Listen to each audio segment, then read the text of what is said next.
Now, the greatest radio shows of all time. Suspense. The Shadow Node. Washington calling David Harding, counter-spy. Classic radio theater. The Great Gildersleeve. Fibber McGee and Molly. Dragnet. Gunsmoke. The Lone Ranger. Now, step back into our time machine with your host, Wyatt Cox. Good evening, friends of the Inner Sanctum. Drama on this Monday, Mr. Keen, Tracer of Lost Persons from 1949. Broadway is My Beat from 1950. Lights Out and Bon Voyage in a spooky episode.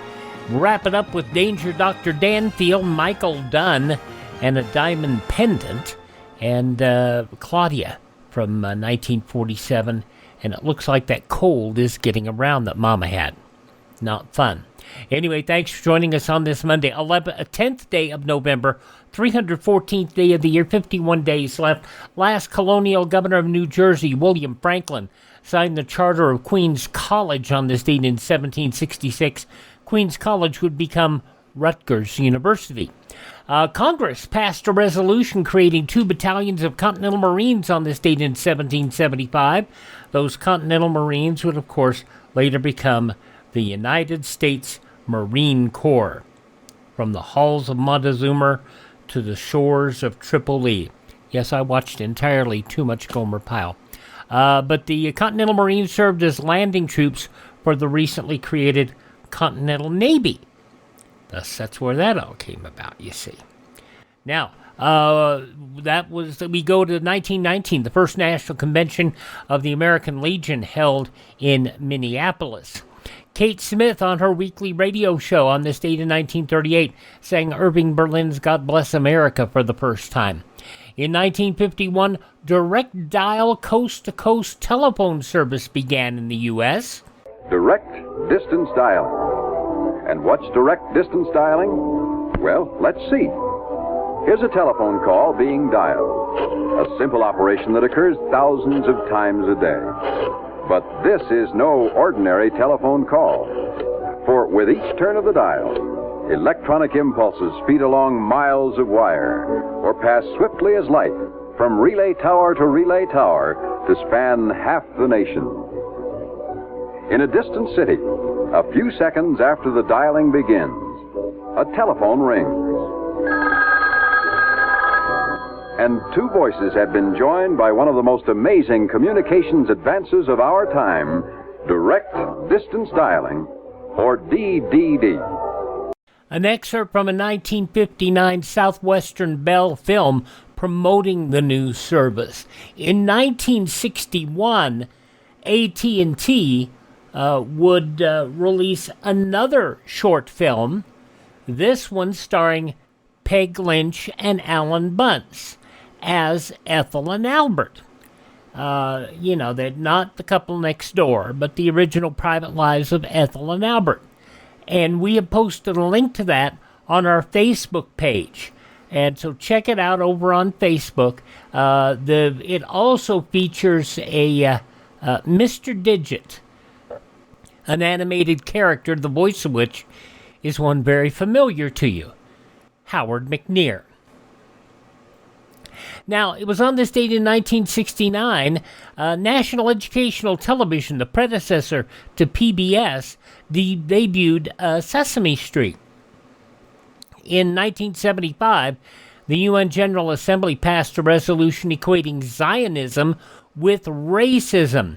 Now, just before the vote, Israeli Ambassador Chaim Herzog tore the resolution to shreds, literally.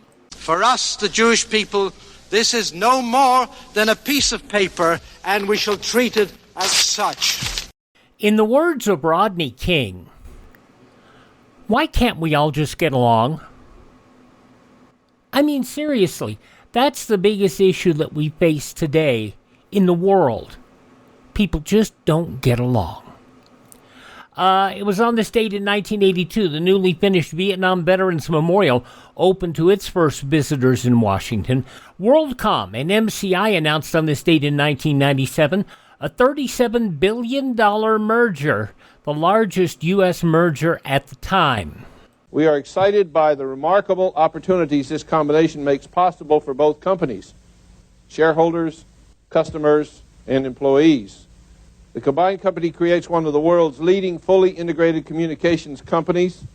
The combined company will be exceptionally well positioned to take advantage of growth opportunities in the $670 billion telecommunications market. Bernard Emmerich, the president and CEO of WorldCom. Now, you have to remember, in 1997, we were still in a world of landlines and having to find the cheapest long distance. Remember those days? The company declared bankruptcy in 2002 after a series of accounting scandals. Corporation purchased by Verizon, with the deal finalizing in 2006, and that is now Verizon's Enterprise Solutions division. The local residential divisions integrated slowly into local Verizon subsidiaries. And just think about it. You know, you used to have to call after 7 o'clock. You know, you wanted to get 10 cents a minute on your phone calls. It was insane.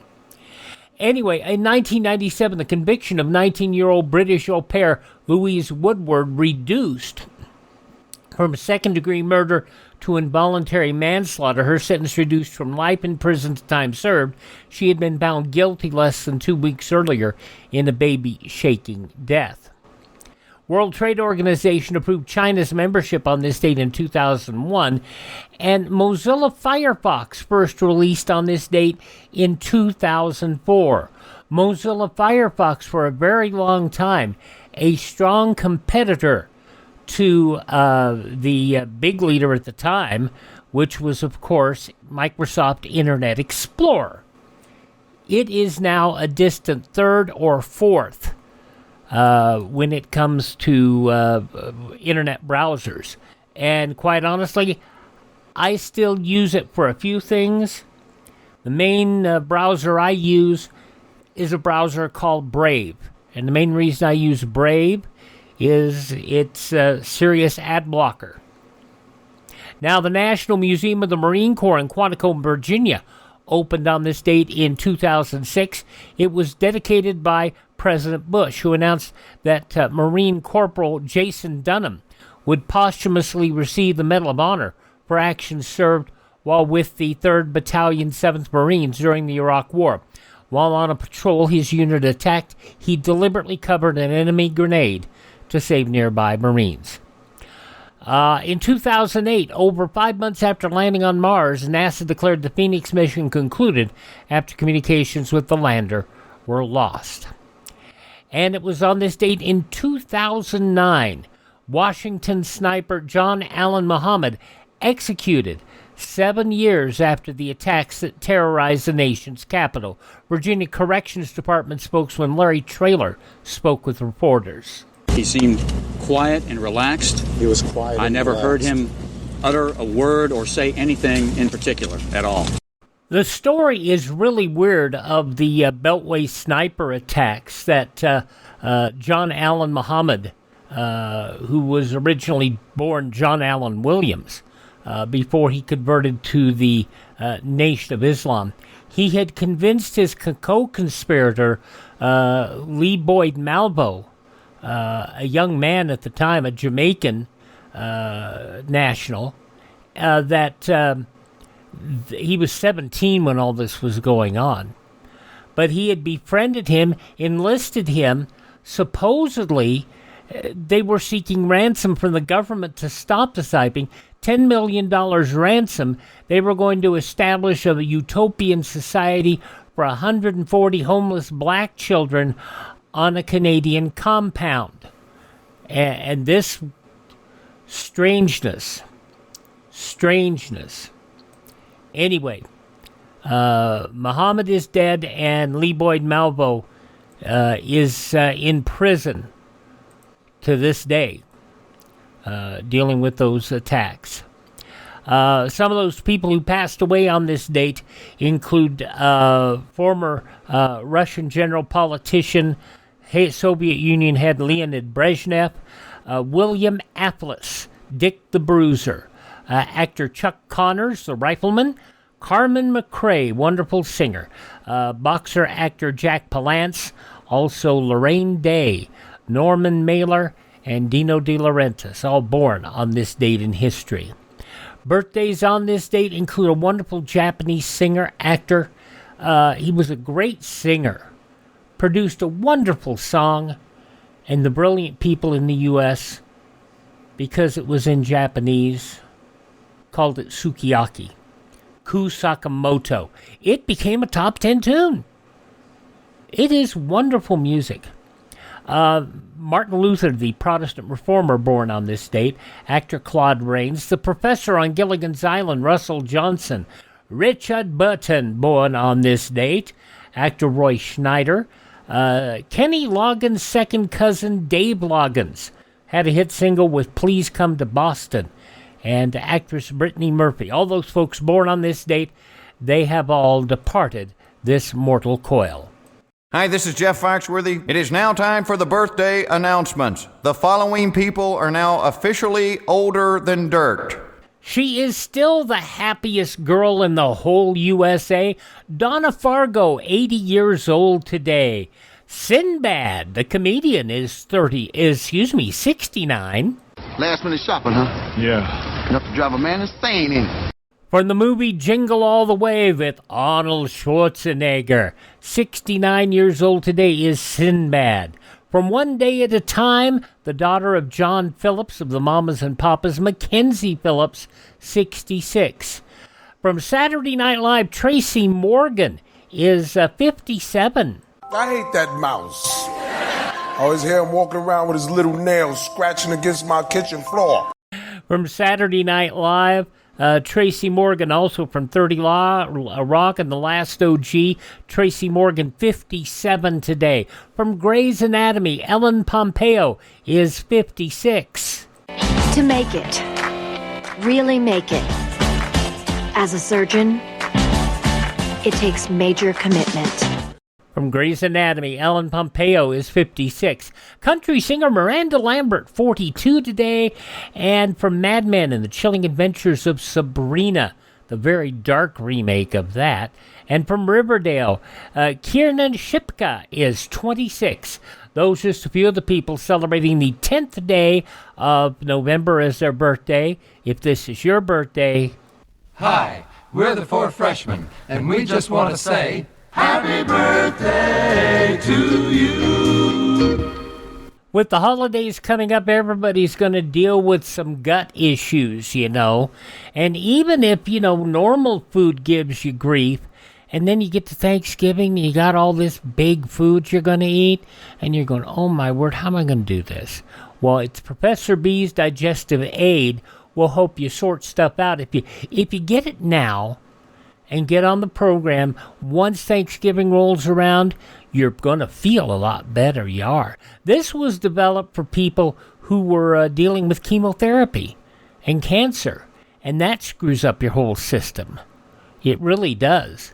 And they developed this Professor B's Digestive Aid, 2 ingredients, natural honey and the apotheria herb. It soothes discomfort, supports your digestion. Give it a try. What have you got to lose? Because A, there's a money-back guarantee.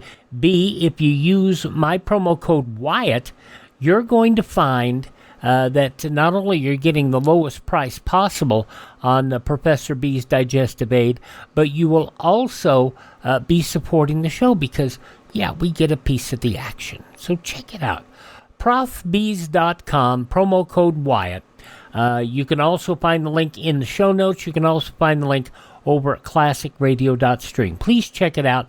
Professor B's Digestive Aid. Your gut will thank you greatly.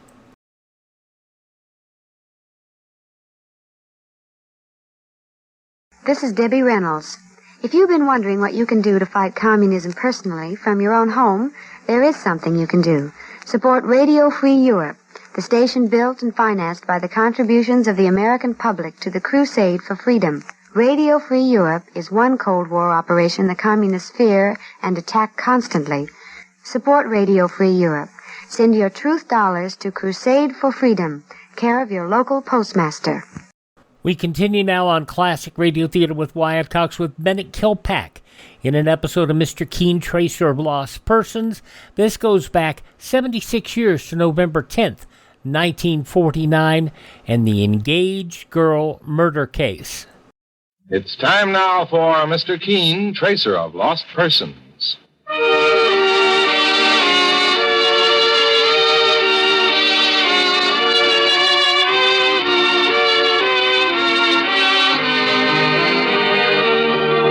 Ladies and gentlemen, Anderson and Kalinos present Mr. Keen, Tracer of Lost Persons, one of the most famous characters of American fiction in one of radio's most thrilling dramas. Tonight and every Thursday at the same time, the famous old investigator takes from his file and brings to us one of his most celebrated missing persons cases. Tonight's case is entitled The Engaged Girl Murder Case.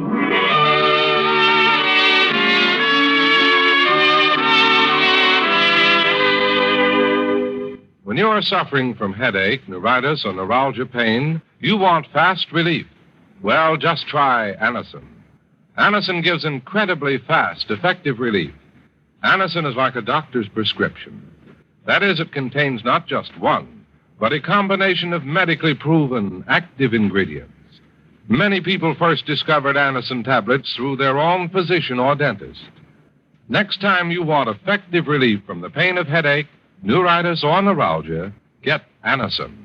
For most effective relief, use only as directed.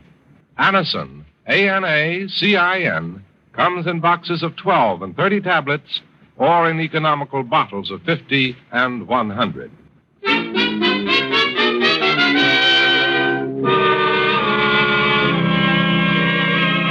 Now for Mr. Keen and the engaged girl murder case. Our scene opens on a wealthy, fashionable estate in Connecticut. A number of people are riding across the estate on horseback, but two of them have fallen behind, not realizing that they are both about to become participants in a tragedy. Better hurry, Audrey. The others are getting ahead of us. Herbert, wait. Let's walk the horses a bit. I want to talk to you, and this is the first chance I've had to see you alone all day. Oh, what's the matter, darling? You look concerned about something. I am concerned. About your sister, Martha. Martha? Herbert, I don't think she wants you to marry me. But that's sheer nonsense. Martha's very fond of you. She pretends to be in front of you. But I believe she hates me. Now, Audrey, don't you think you're being oversensitive? Herbert, I know how much you love your sister, and I didn't imagine you'd believe me, but it's true, and I just can't... What's that? It sounds like one of our dogs. Yes, it is. It's Sultan, my sister's dog. There he is, Audrey, near that clearing. Come on, let's ride over there.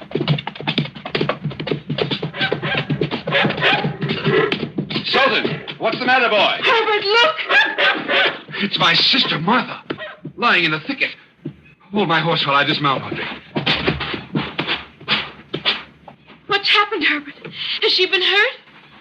Audrey, she's been struck on the head. Martha's dead.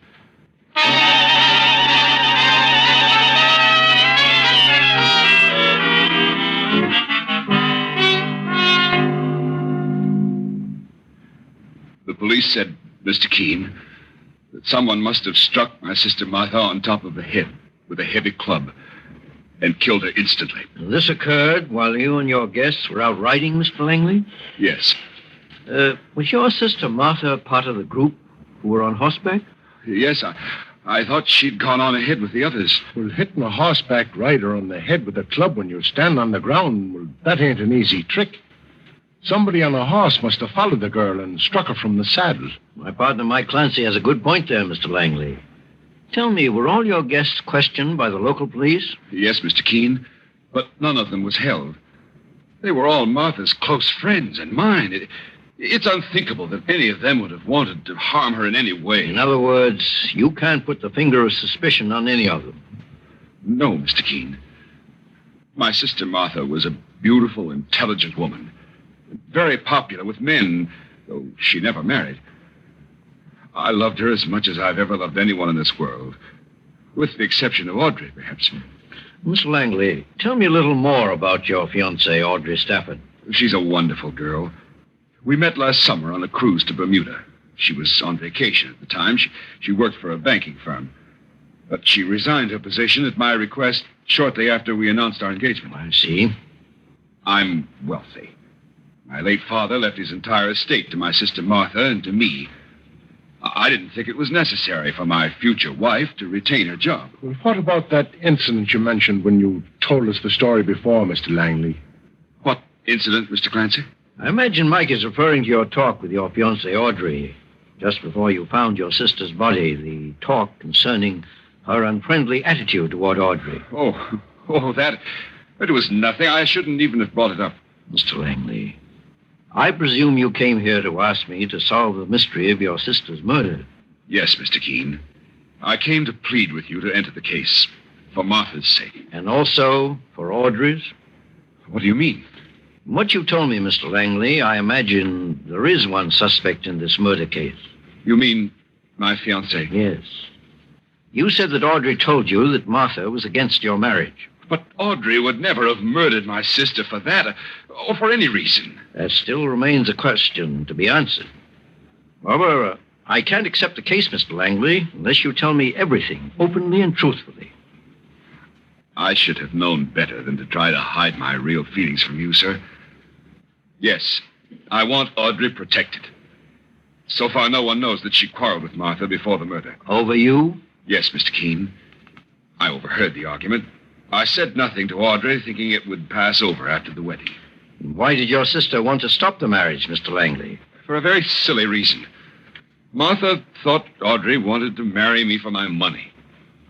I never believed that, Mr. Keene, and I never will. At the same time, if I accept the case, you must be prepared to have me include your fiancée as a possible suspect. I understand that, Mr. Keene, and I'm willing to meet those terms. All right. Now, how far is your estate from here? It's just over the line in Connecticut. Oh, excuse me. Mr. Keene's office. Mike Clancy speaking. Is Mr. Herbert Langley there, please? This is Mrs. Wrightson, his housekeeper. Just a minute. Your housekeeper, Mr. Langley. Oh, well, yes, I told her where I'd be in case there were any messages. It must be important. Well, here you are. Thank you, Mr. Clancy. Hello? Mr. Langley, this is Mrs. Wrightson. Yes? Mr. Ernest Porter's here to see you. He says it's very urgent, and he wants to know when you'll be home. Is he near the phone, Mrs. Wrightson? No, he stepped out in the garden. Well, tell him I expect to be home within an hour. Mr. Porter didn't say what his business was, did he? No, sir, but he acted like it was a matter of life and death. All right, Mrs. Wrightson, I'm on my way.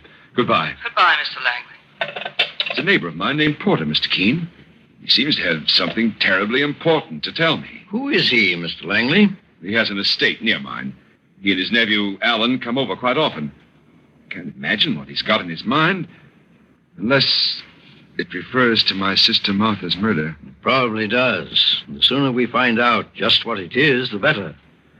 Mike Clancy and I will go with you to your home right now.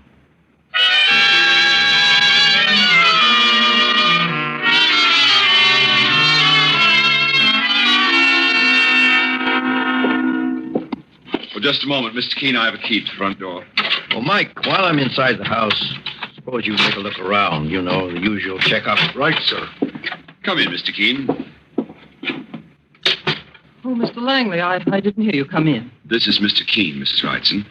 Mrs. Wrightson, my housekeeper. I've heard of Mr. Keene, the great investigator. I'm very glad to know you, sir. How do you do, Mrs. Wrightson? Where's Mr. Porter? In the study. Oh, Mr. Keene and his partner, Mr. Clancy, will be staying overnight. Would you have one of the maids prepare a room? Of course, Mr. Langley. Oh, Miss Audrey called. She said she's coming out to see you at 5 o'clock. Well, it's almost that now. Show her in when she arrives, please. Yes, sir. This way, Mr. Keene. Well, this is quite a handsome house you have here, Mr. Langley. It's been in the family for generations. Oh, here's Mr. Porter. Herbert, I want to speak to you alone. This is Mr. Keene, the famous investigator, Ernest. Mr. Keene?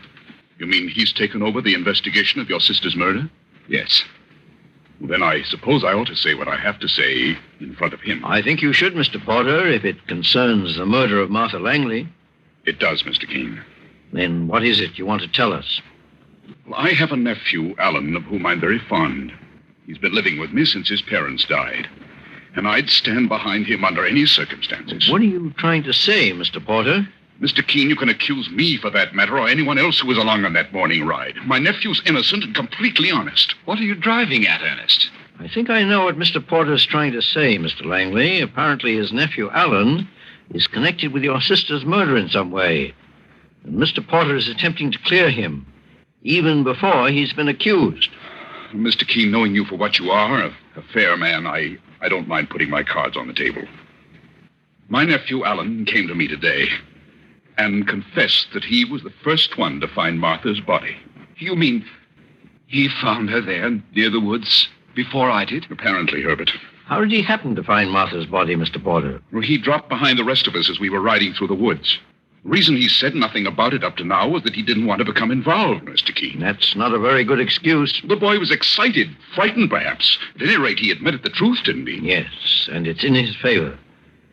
Mr. Porter, is there anything else you wanted to say to Mr. Langley? No.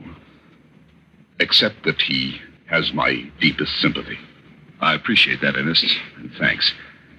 In recent months, you and my sister Martha have become fast friends, and I know you miss her, as we all do. In recent months, did you say? Well, Mr. Keene, Martha Langley and I were better than friends. I dared to hope that she would marry me. I didn't know that, Ernest. I said nothing, Herbert, because she turned me down. It was too bad. Both our families are rich and would have been a most advantageous marriage, as well as a happy one for me. I'm glad you brought that out by yourself, Mr. Porter. You mean if I'd hidden it, I too would have become a suspect? Well, Mr. Keene, as far as I could... That sounded like a gun. It was. It came from the back of your house. Both you gentlemen remain where you are. I'm going out to investigate.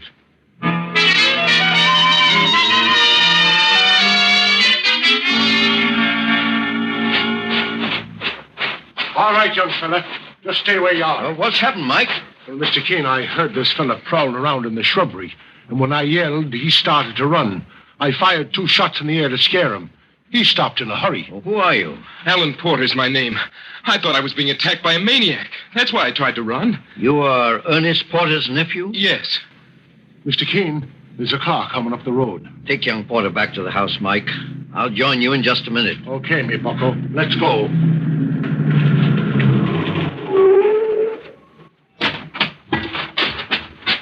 Good evening. Who are you? My name is Keene. Oh, the famous investigator. I'm Audrey Stafford. I'm glad you come, Audrey.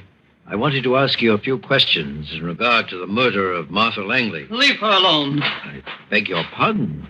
Oh, it's you, Mrs. Wrightson. Please, Mrs. Wrightson, I can handle this alone. Audrey hasn't done anything, Mr. Keene. You have no right to question her. Well, aren't you taking a few liberties, considering that Mr. Langley asked me to investigate this case, and you're one of his employees? Oh, it's not meant as disrespect, Mr. Keene, but... Well, I've come to look on Miss Audrey as my future mistress, and I want to protect her. What makes you feel that she needs protection? You suspect her of being one of Miss Martha's enemies, don't you? I haven't mentioned that to anyone. Neither has Mr. Langley, I'm sure. Oh, then I made a mistake. I beg your pardon, Mr. Keene. However, you're not far from wrong. What? I do suspect Miss Audrey. Mr. Keene, you don't... You can't suspect Miss Audrey. She admitted to Herbert Langley that his sister Martha was against their marriage, and that alone could be construed as motive enough for murder. Don't say it, Mr. Keene. Don't say that word. Mother, please, Mother, don't... Audrey, did you say mother? She lied. I'm not her mother. That won't help, Mrs. Wrightson. It ties in with your strange desire to protect someone who should be almost a stranger to you. So, Audrey is your daughter. No one knew. Up to now. There are many more things that are still concealed in this murder case, Mrs. Wrightson, but I intend to bring them all to the surface, and at the same time bring Martha Langley's killer to justice.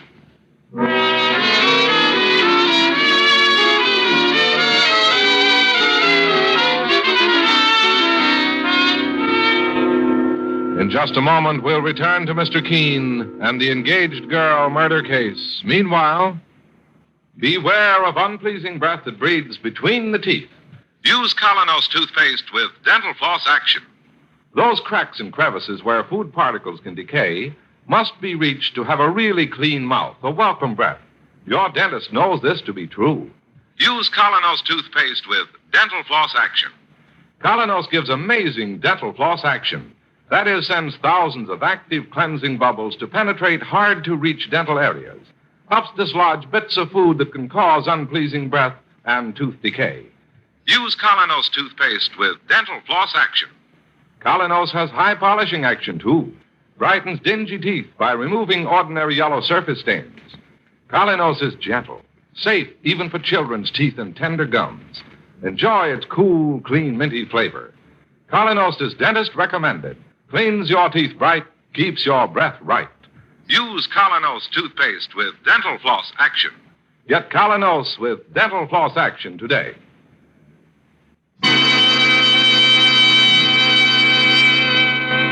Now back to Mr. Keene and the engaged girl murder case. The murder of wealthy Martha Langley brings Mr. Keene, the great investigator, and his partner, Mike Clancy, to the fabulous Langley estate in Connecticut, where Mr. Keene begins a difficult investigation. He has just discovered that Mrs. Wrightson, the Langley housekeeper, is actually the mother of Audrey Stafford, who is about to marry the victim's brother, Herbert. After learning of this startling revelation on the driveway in front of Herbert Langley's palatial home, Mr. Keene continues to question Mrs. Wrightson and Audrey in the hope of obtaining further information. Mrs. Wrightson, I advise you to be truthful with me if you really want to protect your daughter, Audrey. As long as you know my secret, Mr. Keene, I'll tell you everything. But not in front of Audrey. You shouldn't have made me keep that secret, Mother. I wanted Herbert to know about it. Please, dear. Let me speak to Mr. Keene alone for a few minutes. Very well, Mother. Audrey, you'll find your fiancé, Herbert Langley, in the house, along with his neighbors, Mr. Porter and his nephew, Alan. I'll talk to you later, Mother. Yes, darling. Mr. Keene, there's one thing you must understand. My daughter, Audrey, is no snob. She pleaded desperately with me to allow her to tell Mr. Langley I was her mother. And why didn't you? I thought it would hurt her marriage, at least socially, since I'm Mr. Langley's housekeeper. I was so happy knowing she'd get those things in life I always dreamed she'd have. Wealth, social position, and happiness. Go on, Mrs. Wrightson. It was easy to keep the secret as far as our names were concerned. I married twice. Audrey's name is Stafford, but I kept the name of my second husband, John Wrightson. I did it thinking that one day I might not want Audrey to admit that her mother was poor and ordinary. I wouldn't call your love for your daughter ordinary, Mrs. Wrightson. Her meeting with Herbert Langley was just a coincidence. I came here to work as his housekeeper after Audrey left on her cruise to Bermuda, and she didn't know about my new job until she got back. Then I cautioned her to say nothing about it to Mr. Langley. I see. Is there anything else you'd like to tell me, Mrs. Wrightson? Only that Herbert Langley wasn't the only millionaire who wanted to marry Audrey. Who else was there? Alan Porter. He was mad about her. And he's very rich, Mr. Keene, a well-known polo player. He wanted to marry Audrey, too. But she loves Herbert. And Martha Langley, Alan Porter, and his uncle all together couldn't change that love. How do you mean, Mrs. Wrightson? Did they try to stop the marriage? Mr. Keene, 2 hours before Martha Langley's body was found, I happened to pass by the Chinese tea house. The Chinese tea house? It's a small cottage on the estate over there in the woods. Inside the tea house, Martha Langley, Mr. Porter, and Alan were having a conversation. What were they saying, Mrs. Wrightson? Mr. Porter was saying that Audrey and his nephew Alan would make a good match. Martha Langley seemed to be irritated. She asked young Alan why he hadn't been able to win Audrey away from her brother. And what was Alan's answer? He didn't have time to answer, Mr. Keene. That moment, my daughter Audrey walked into the tea house, so they changed the conversation. It's very interesting, Mrs. Wrightson. It puts a new aspect on the case. What do you mean, Mr. Keene? I'll explain later. Meanwhile, would you please ask my partner, Mike Clancy, to meet me inside the Chinese tea house immediately and tell him it's very important.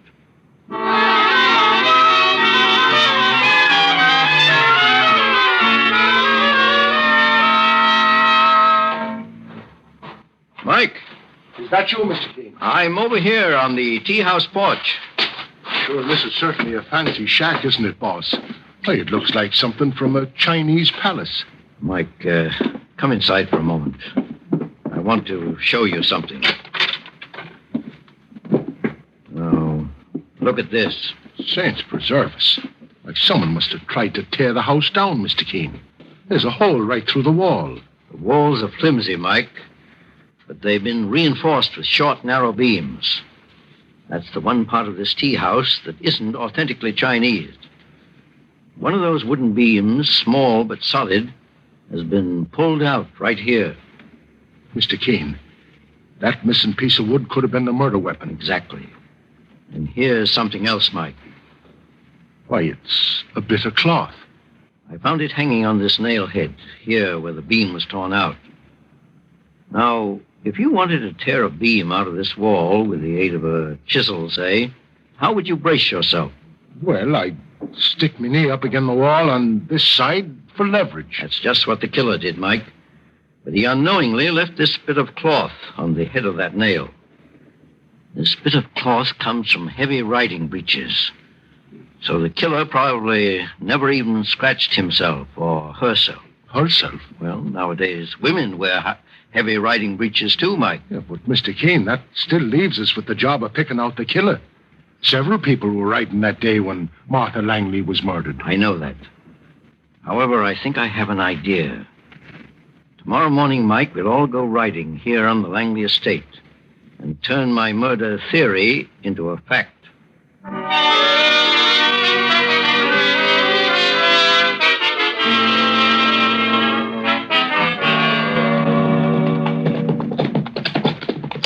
Mr. Keene, would you like to ride with Audrey and me? We're going through the woods. No, you better ride on ahead of us, Mr. Langley. My partner, Mike Clancy, and I will join you in a few minutes. All right, Mr. Keene. Come on, Audrey. Well, horses ain't exactly in my line, boss, but I'll try to keep up with you. You ride very well, Mike. Well, not half as good as you do. Hold up there, you old burner. Take it easy.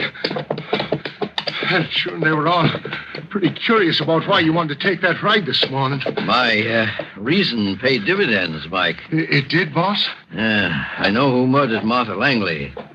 All I need now is proof of how it was done. That's what... Here comes Alan Porter. Mr. Keene. Yes, Alan? I don't know why you suggested this ride, but I feel I owe you an explanation. Of what? Last night, when Mr. Clancy fired at me, I wasn't prowling. I only... Well, it was a natural mistake in all our parts, Alan. But you seem to take it more seriously than it warrants. Well, I just wanted you to know that I'm being honest, and I have nothing to hide. I'll see you later, Mr. Keene. Sure, and he sounded like a young man with a guilty conscience, boss. You might have a very good reason for that, Mike. I found out last night, after seeing a picture of the murdered girl, Martha Langley, that she and Audrey were the same height and often wore identical riding habits. Well, what does that mean, sir? Alan realizes that I may know that Audrey refused his proposal of marriage, and so may have wanted to take revenge. You mean that he may have killed the wrong girl because they looked alike in their riding clothes? Yes, it's possible. Mike, do you see that thicket over there under the apple tree? That's where Martha Langley's body was found. Seeing it gave me an idea. Here, let's get near the tree. Oh. All right, Mike. Right here. Would you mind dismounting? It'll be a pleasure to get off this nag, boss. Oh, there. Oh! Why, the critter ran away. We'll round him up later. Mike, the lowest branch of this tree is just a little above the head of a rider on horseback. Climb up there and I'll explain what I'm getting at. Well, I'll do my best, boss. From riding horses to tree climbing. That preserve us, but the investigating business is sure getting to be strenuous. That's good work, Mike. Now, unless I look up and peer very carefully through the branches, I wouldn't see you. Well, then, Mr. Keene, the killer could swing from here in the tree and, as his victim came by on horseback, hit her on the head. Yes, Mike. I'm convinced that's the way it was done. But who was the murderer, boss? He seems to be joining us right now. Be quiet, Mike. Stay up there in the tree, out of sight.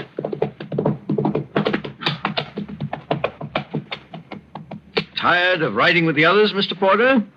What are you doing here, Mr. Keene? Solving a murder. That's why you decided to see what I was up to. What do you mean? The man I intend to arrest for Martha Langley's murder is you, Porter. You think you can prove that I killed Martha? Very easily. I have a tiny piece of cloth torn from your riding breeches. When you pulled your murder weapon, a wooden beam out of the tea house wall. And there's the hole in your breeches. I saw it just before we left the house. Don't spur your horse, Keene, or I'll shoot you out of the saddle. That gun won't help, Porter. The others are riding half a mile away by now, and you seem to have lost your partner, too. I think this gun may help a great deal. Why did you kill Martha Langley? I don't mind telling you. You'll never get a chance to pass it on to anyone else. I killed Martha to protect myself, Keene. Protect yourself? How? 5 years ago, my brother left $2 million to his son, Alan, and made me his guardian until he came of age. Alan comes of age tomorrow. He's 21. Did you steal his inheritance? No, I spent it. I knew how to enjoy it. And not only spent most of that money, but I left it in some of the most fashionable gambling houses in the world. And how did you think you'd get away with it when your nephew Alan became of age? It would have been simple if it wasn't for Martha Langley. I was going to tell Alan his parents lost the money in those gambling houses, and that I kept it from him all these years just to save their reputations. But Martha Langley found out the truth? Yes. She made a deal, though. Said if I could get my nephew Alan to marry Audrey, she'd keep my secret and add $50,000 in the bargain. But you didn't succeed. No, that fool nephew of mine was crazy about Audrey, but she fell for Herbert Langley. I think I know the rest, Porter. Do you? Martha Langley became angry when you couldn't fulfill your part of the bargain. It was her only hope of separating her brother from Audrey. You thought she'd give you away, and you killed her to prevent that. The way I'm killing you, Keene, right now. Look out, boss! Good work, Mike. Wait a minute, I'll dismount. He's out cold, Mr. Keene. When I hopped on his head from that branch, I fell right on top of him, and he hit the ground first. Yes, Mike. Porter met justice on the same spot he committed his crime. He lured Martha Langley over here when she became separated from the others. Probably by calling her as he crouched in the tree. And then he struck from above. Now he'll pay for his treachery in a court of law.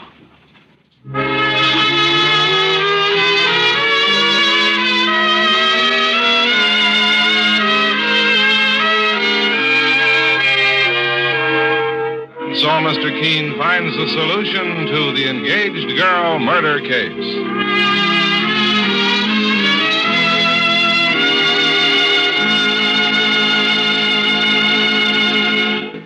The next time you're suffering from the pains of headache, neuritis, or neuralgia, try Anacin. You'll bless the day you heard of this incredibly fast way to relieve these pains. Now, the reason Anacin is so wonderfully fast-acting and effective is this. Anacin is like a doctor's prescription. That is, Anacin contains not just one, but a combination of medically proven active ingredients in easy-to-take tablet form. Thousands of people have received envelopes containing Anacin tablets from their own dentist or physician, and in this way have discovered the incredibly fast relief Anacin brings from pain of headache, neuritis, or neuralgia. So next time such pains strike, take Anacin. For most effective relief, use only as directed. Your druggist has Anacin in handy boxes of 12 and 30, and economical family-size bottles of 50 and 100. The name is Anacin, A-N-A-C-I-N.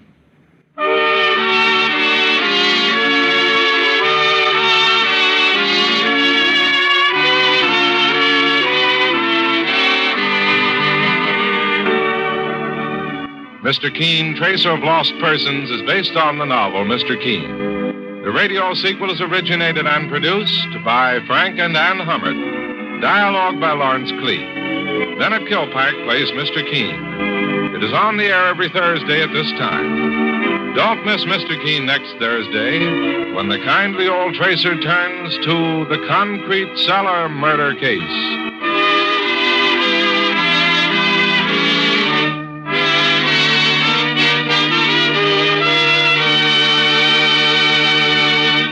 If he's a tracer of lost persons, why does he always have murder cases? Hummerts never fully explain that. Bennett Kilpack, Mr. Keene, Tracer of Lost Persons, 76 years ago, November 10th, 1949, here on Classic Radio Theater with Wyatt Cox. A show that started out as just another detective show took on a whole new life when Elliot Lewis got a hold of it. We're going to hear Broadway Is My Beat, starring Larry Thor as Detective Danny Clover, next.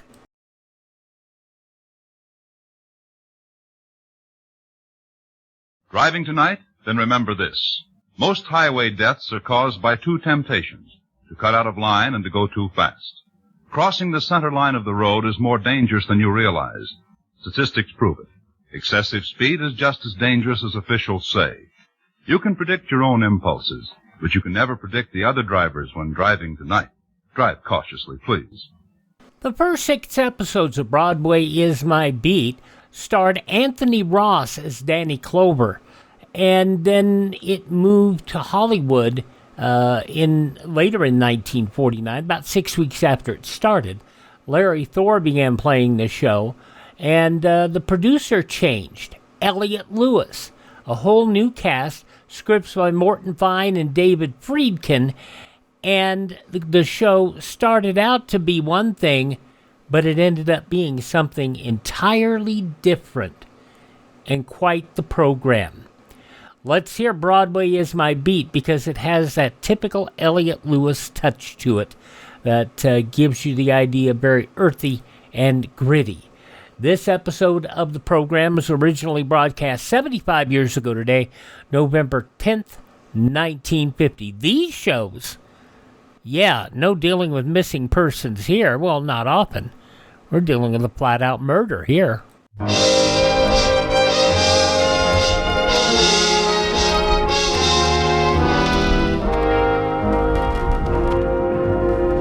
Broadway's My Beat, from Times Square to Columbus Circle, the gaudiest, the most violent, the lonesomest mile in the world.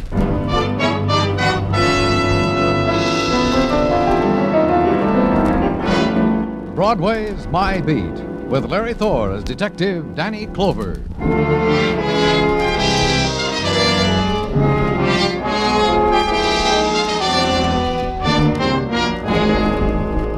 Broadway takes its nighttime out of the river. The autumn mists rise from the water, skirl down the furious avenues of the city, and moisten the shadows.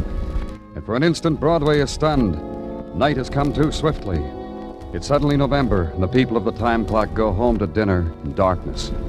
And I watched it from my window at headquarters, the crowd, fragments breaking off here and there to try its luck in this doorway and that.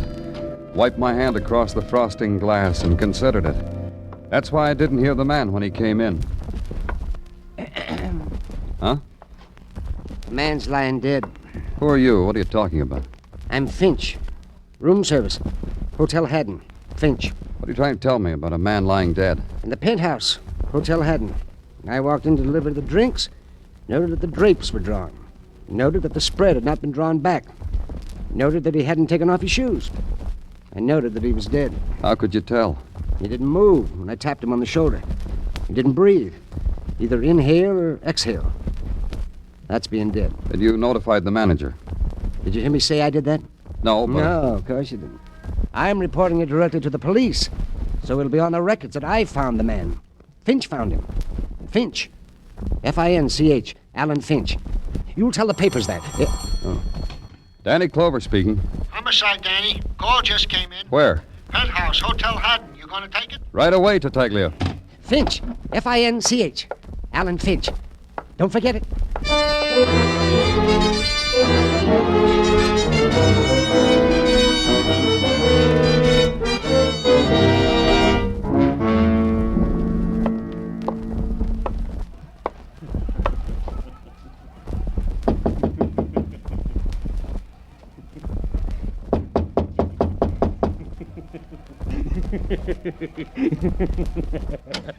What do you want? Oh, it's you, Daddy. I'm glad it's you. Makes you happy, huh, Morrow? Yeah, come on in. That comic on television, he kills me. You ever watch him, Danny? Uh-uh. You should. Look at him.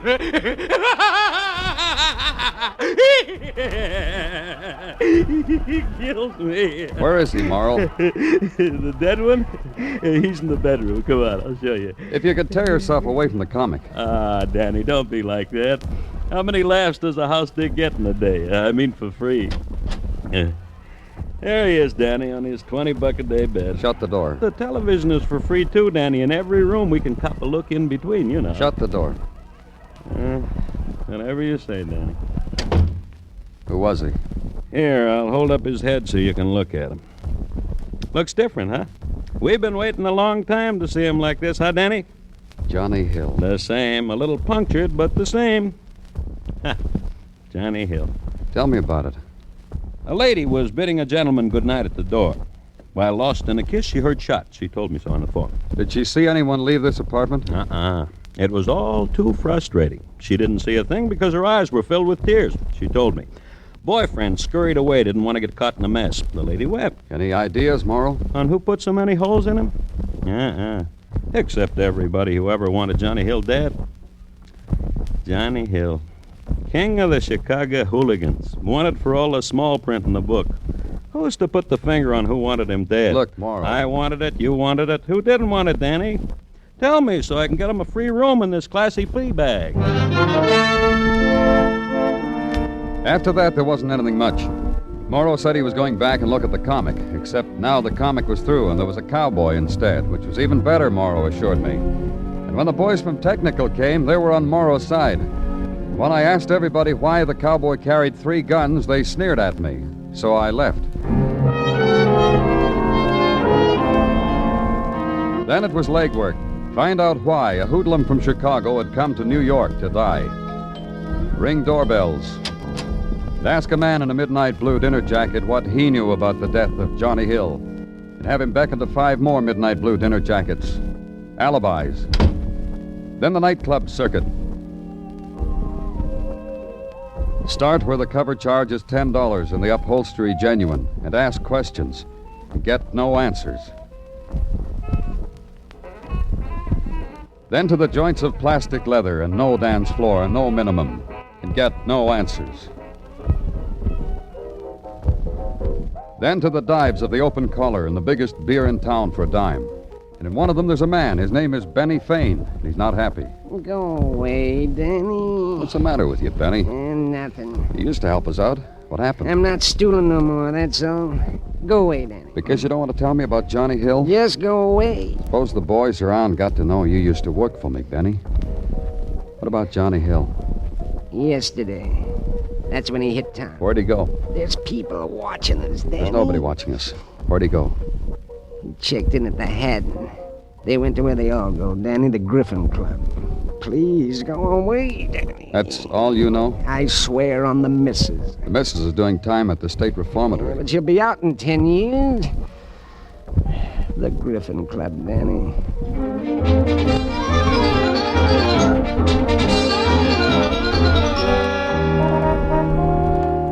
The Griffin Club was a polite brownstone mansion that peeked at the park through white lace curtains, needle-pointed with aqua griffons. Its decor, late Prohibition. Its membership, lovely ladies and equally elegant gentlemen. Their amusement, conversation of latter-day hooligans who have become quality folk. I knew that because when I walked in, the tinkle stopped. The whisper of silk took over, and I was looked at as if I were a cheap wine spilled on the fawn-colored rug. A lady rose quickly to wipe away the stain I was making in their drawing room. I'm afraid you've made a mistake. We are only for members. We suggest the wise, right? Don't you know me, Betsy? You're full of them, aren't you? Mistakes. I'm Mrs. Crane, Vice President in charge of accepting and rejecting. Oh, sure you are, Betsy. All right, so I know you. You're running out of your class, aren't you, Danny? I don't think so. Johnny Hill made me a member. They were having a lovely time till you walked in. You turned it sour. But I recall that's the way you are. I said Johnny Hill, and you didn't even drop your fan. Drop it, Betsy, so I'll have to pick it up for you. He's in Chicago. In the morgue. But you know that, don't you, Betsy? You finally made it. I'm glad for Johnny. You'll tell him. Before that, he did all the normal things for him. Checked in at the Haddon penthouse, came here, then back to the Haddon. Died in his bed. Normal for Johnny. I'll tell my friends how it was. Thanks, Danny. They've been itching to know. And you'll tell me the things that Johnny did here, won't you, Betsy? For old time's sake? Grab a handful of canapes, Danny. Take some to your friends, because we're through reminiscing. Wait, I'll get you a brown paper bag. I couldn't go without you, Betsy. You've got nothing. Not on me, not on the club. Only a murdered Johnny Hill. You know how these things work, Betsy. We hold you on suspicion, a day, a month, as long as you want. What happens to your vice presidency then? It took me a long time. It's mine. No part of it belongs to anyone else. Sure. Think how hard you worked for it, Betsy. I rocked myself to sleep thinking about it. All right. Johnny came in here about 4 o'clock last night. Alone? For a while alone. For about an hour, he nibbled at the caviar, the entertainment. Then he got bored. Called Nick Joyner. Nick was here? Johnny called him, didn't he? Johnny calls, people come. Used to. They played cards, then something must have happened because they started calling each other names. So I called Johnny's boy to break it up. He came, he did. Johnny's boy, who is it now? Harry Bishop, Where? 1923 East 47. I've been awfully good to you, Danny. It didn't cost you a cent. Not a penny. Clutch it close to you, because that's all you get. Goodbye forever, Danny.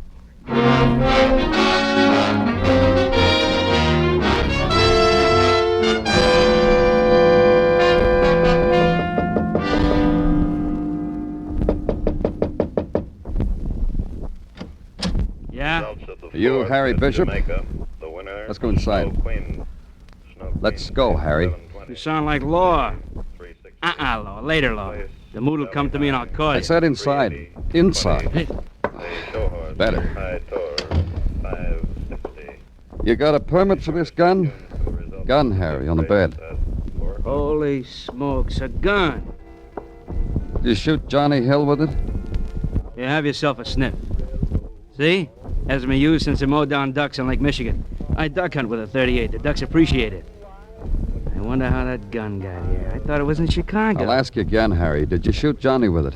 You lost your mibs. Johnny was done with a 45. How'd you know that? It wasn't in the papers. Nick carried a 45. Nick Joyner, the guy who shot Johnny. You're sure of it, huh? Johnny was killed with a 45, wasn't he? That's right. See? Nick Joyner. What happened at the Griffin Club last night? A card game with peckled cards. Johnny dropped maybe 50 G's. Nick won it with peckled cards. Maybe Johnny wasn't going to stand for it. Maybe Nick beat him to it. You took Johnny home after the game?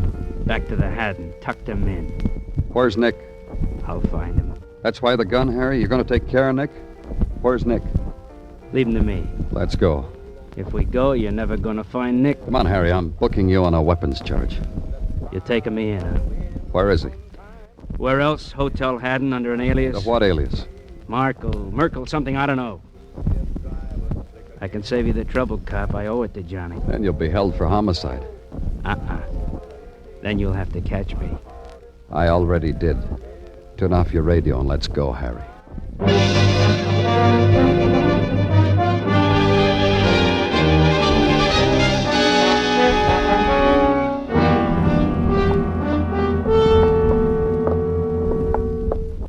Imagine Nick Joyner living under an alias. Merkel. Merkel. The things a guy'll go through to get a room. You didn't know about it, huh, Morrill? So help me, Danny, not till you told me. This is a big hole. I can't keep my eye on everything that crawls into it. So help me, Danny. All right, you didn't know. You think Nick's the one that got to Johnny? I ask you a civil question. The least you can do This is... it? Huh? Yeah, 1218. A room reserved for shoe salesmen, usually. Must be slow in shoes.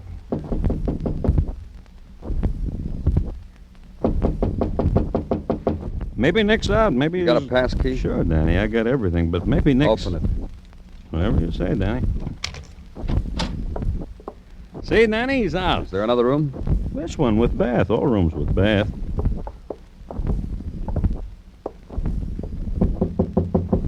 Nick, I'm sorry to barge in, but guess who?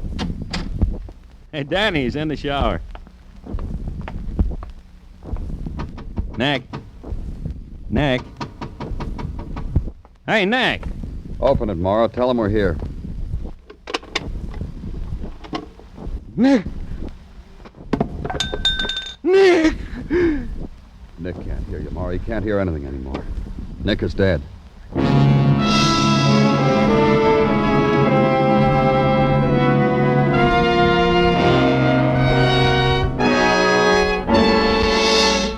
You are listening to Broadway's My Beat, written by Morton Fine and David Friedkin and starring Larry Thor as Detective Danny Clover. How's for trying to sing it again this Saturday night? $5,000 in cold, hard cash and $10,000 in fine prizes are waiting for the CBS listener who can solve the new Phantom Voice mystery. Dan Seymour will be on hand with those coast-to-coast phone calls, and Alan Dale, Judy Lynn, Bob Howard, and the Riddlers will be making music. It's an hour of fun and song to entertain you and perhaps pay off every Saturday night on most of these same CBS stations. Here, sing it again this Saturday, won't you?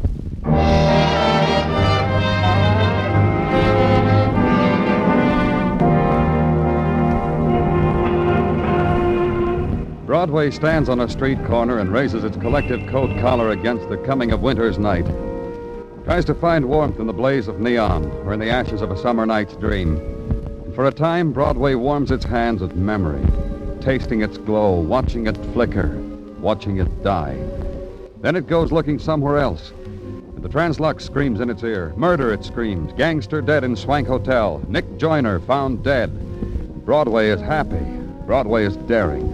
It goes right ahead and accepts the substitute. Grins. It found what it was looking for.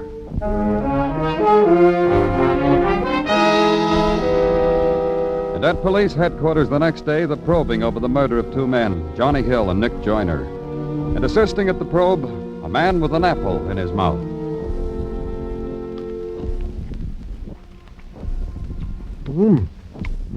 Good. What, Detective? I was merely remarking that this apple is, good. Try on a bite, Danny. Some other time. Roger. I will save you a piece in wax paper. Look for it around the water cooler, Danny. That way it'll keep cool. Anything else you're saving for me, Gino? No, nothing. Oh, you mean... Uh-huh. Oh, you didn't have to mention it, Danny.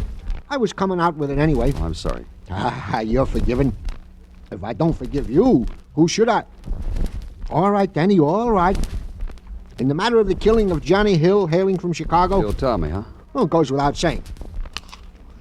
Established by technicals, said Johnny Hill was undone by a revolver caliber .45. I know that. They've checked on the bullets.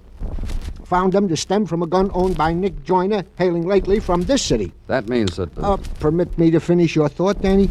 That means that without a shadow of a doubt, or as Mike Schreck, the bald-headed miracle detective from Philadelphia would have it, it means that Johnny of Chicago was undone by Nick of this city because of an argument over a friendly game of cards. You know, Danny, Mike Schreck coined a phrase for such cases. Open and shut. That's Schreck. Now you'll tell me about Nick Joyner. Well, need you ask? Nick Joyner was undone by a poison, the title of which can be found in any child's chemistry magazine. What else? Danny, we found someone who might be sorry Nick is dead. That's what else. Who? His missus, Mrs. Claire Joyner of 902 Benton Road, Forest Hills. You know, I think I'll pen a note to Schreck about this. Why? Well, it's a riddle to his liking, Danny. Look, if Nick killed Johnny, who killed Nick? All Johnny's friends are in the cooler or in Chicago. That leaves a large question mark. You know, you don't mind if I write to Schreck about it, huh, Danny? Bye, Danny.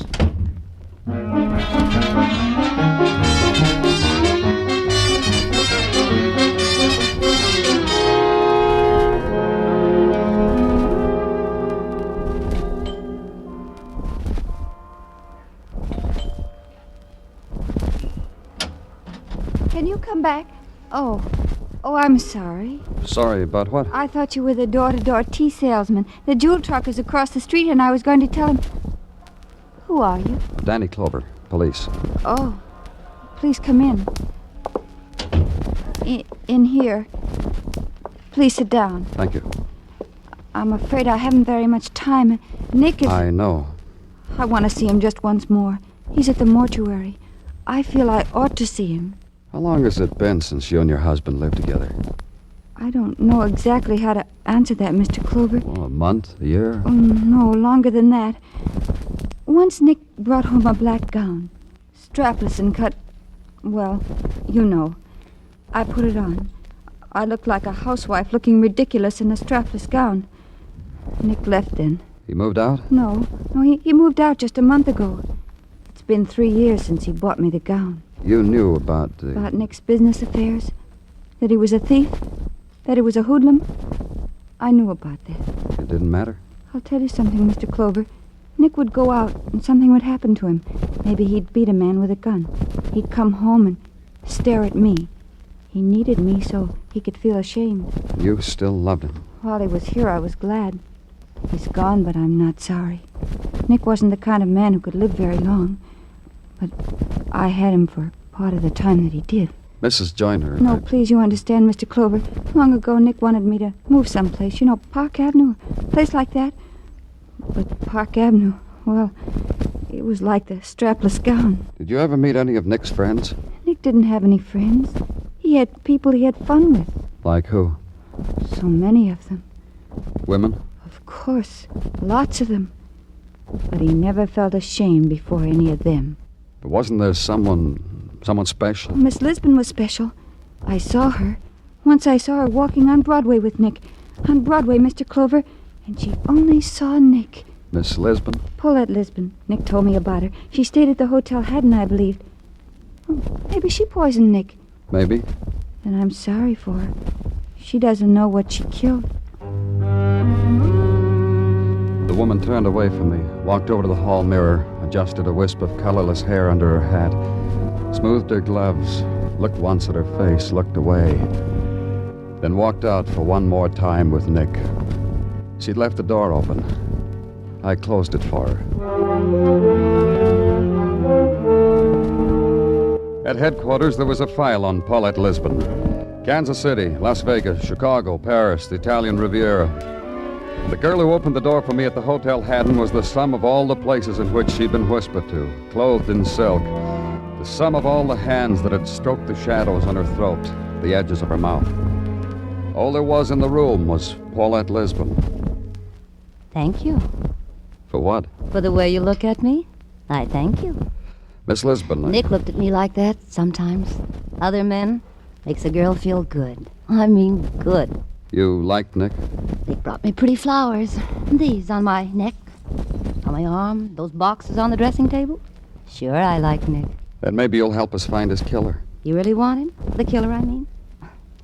So many people are celebrating Nick's dying all over town. I know because I've been invited. You're not going? No. No, I think Nick would like me to grieve a little. After that, I'm on my own. He told me so lots of times. He was poisoned. Maybe you can tell me why. I can give you a lot of whys, but don't ask me who. You'd tell me if you knew. Cross my heart and hope to die. Who needed him dead? You, the citizens, the people of the country. My Nicky was a stain. That brings us to you. I needed him alive. Girl like me doesn't know where her next Nick is coming from. Would you open it for me, Danny, please? This robe, the guest might whisper. Miss Lisbon, Oh, it's you. I know you. Come on in, Finch. Yeah, you don't keep a promise. I even spelled my name for you. What'd you bring me this time, Finch? Oh, you'd be so pleased, Miss Lisbon. I stole it from the kitchen. Hunk of pheasant. And this cold wine. I stole it for you. There's no charge. Well, there's some bills on my dresser, Finch. Help yourself. Oh, you know I don't do it for that, Miss Elizabeth. You know, you just help yourself to these goodies. Have some, Danny? It's on the house. It always is with Finch. No, thanks. They killed your Mr. Joyner, didn't they, Miss Lisbon? Yeah, they had to be brave to kill a man like Mr. Joyner. If you like it that way. You just call me to clean up the mess when you're through. Bye, Miss Lisbon. Oh, there are so many kinds, all different. Sure you won't have some, Danny? A funeral feast? No. Then throw it away for me, will you, Danny, please? Out the window was fun. Lots of fun.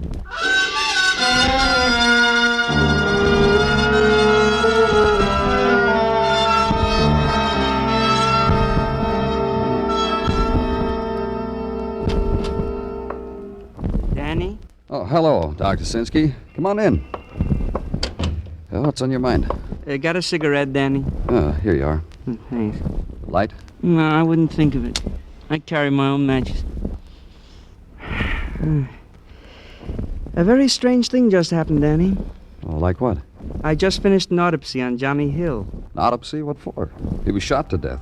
What do you need an autopsy for? Because he wasn't shot to death. What are you talking about? Of course he was shot. Of course he was, with 3 .45 caliber bullets. But that's not what killed him. Look. Please, Danny, let me have my minute of glory, huh? Thank you.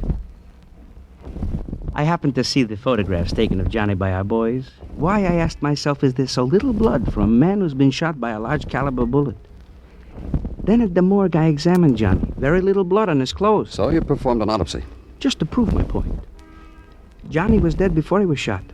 What? Johnny was poisoned to death with the same poison that killed Nick Joyner. Know anybody who didn't like those two fellas, Danny?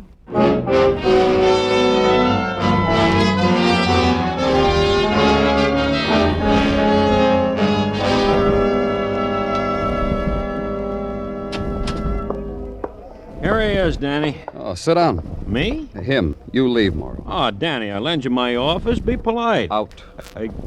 Okay. I said you can sit down. I'm not in the habit of sitting down. Room service, remember? Finch, room service. Tell me about yourself, Finch. I told you. Room service. I mean, how you live, your friends, what you do outside of the hotel. You're interested? Yeah, I am. Well, thanks. Yeah, I'll tell you. How do I live? I work 8 hours, read a lot, go to the movies a lot. Write letters to the newspapers. They printed some of them. Spell your name right? Always. I have such a simple name to remember. Maybe that's why everybody forgets it.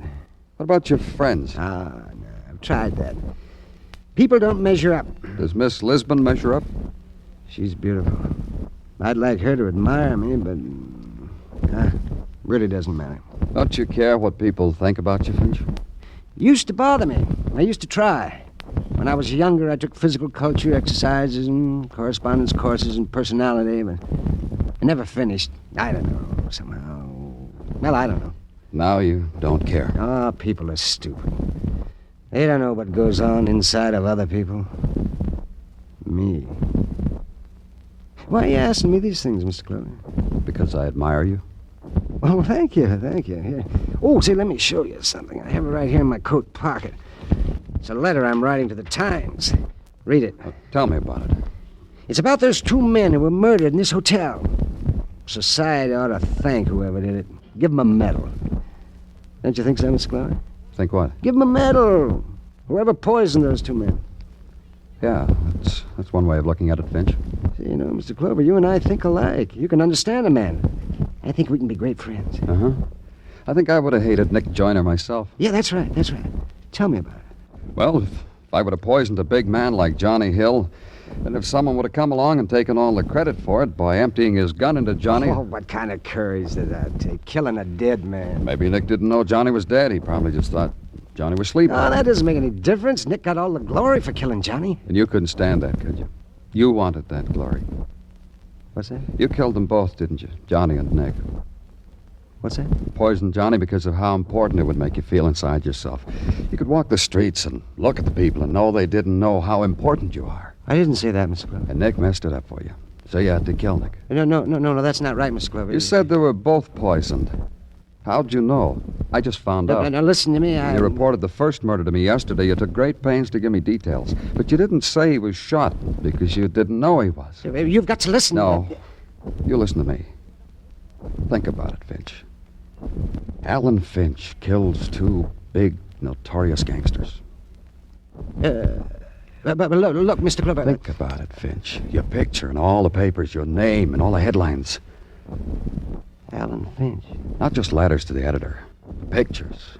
Headlines. Personal interviews? About how I did it? Sure. Of course. Maybe a picture of Miss Lisbon and me. And she'll be crying. Let's go tell the papers about it, Finch. Finch. Alan Finch. F-I-N-C-H. Finch.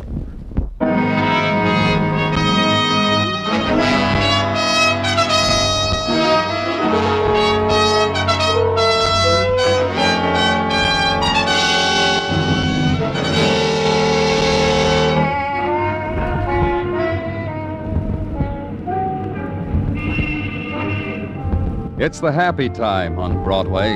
It's after the movies. Nobody wants to go home. It's a place strung against the night like a phosphorescent alley. And they're heaped here. The golden girl, the bright-eyed kid, the man with the promises, and and the guy who believes him. It's Broadway, the gaudiest, the most violent, the lonesomest mile in the world. Broadway, my beat.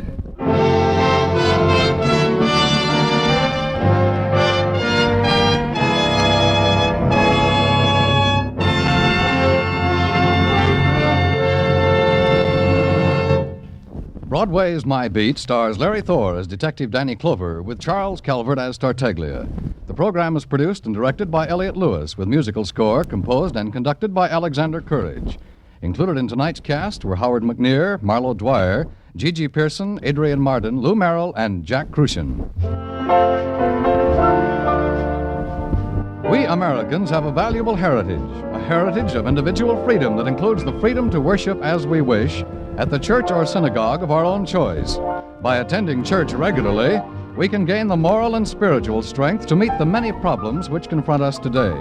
Help support your church and attend regularly with your family.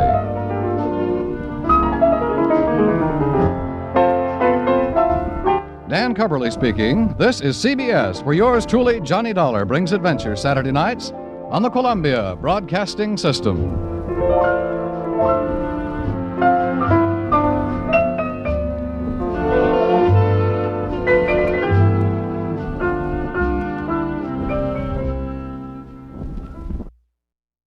Little more Howard McNear. Always love my radio with more Howard McNear. 75 years ago, November 10th, 1950, Larry Thor, Broadway is My Beat, here on Classic Radio Theater with Wyatt Cox. Now, let's talk about what's coming up here on our Tuesday podcast, and we'll get back to comedy with Milton Berle, A Salute to Washington, D.C. and Politics from 1947, Archie Andrews with A Mouse in the House from 1950, Abbott and Costello with another Sam Spade adventure from 1948, and the CBS Radio Workshop production of Report on the Weans, a documentary, sort of. I think we'd call it a mockumentary today. Anyway, on Wednesday's show, we're going to have a mixed bag. We're going to open up with part 2 of Escape, John Dana in Earth Abides from 1950, Jimmy Durante from 1957, and the Chase and Sanborn Hour with guest star Gene Arthur from 1939. On Thursday, we'll have Westerns with Gunsmoke, Have Gun Will Travel, Saunders of the Circle X, and Romance. On Friday, episodes of Mr. President, another episode of Romance, Dark Fantasy, and The Whistler. The beautiful part about Romance is their anthology, so we're not going to the same well, if you catch my drift. Now, let us go to Saturday's show. Did I say Mr. President, Romance, Dark Fantasy, and The Whistler on Friday? And then on Saturday, more Westerns with Gene Autry's Melody Ranch, The Six Shooter, and then episodes of Have Gun Will Travel and Gunsmoke.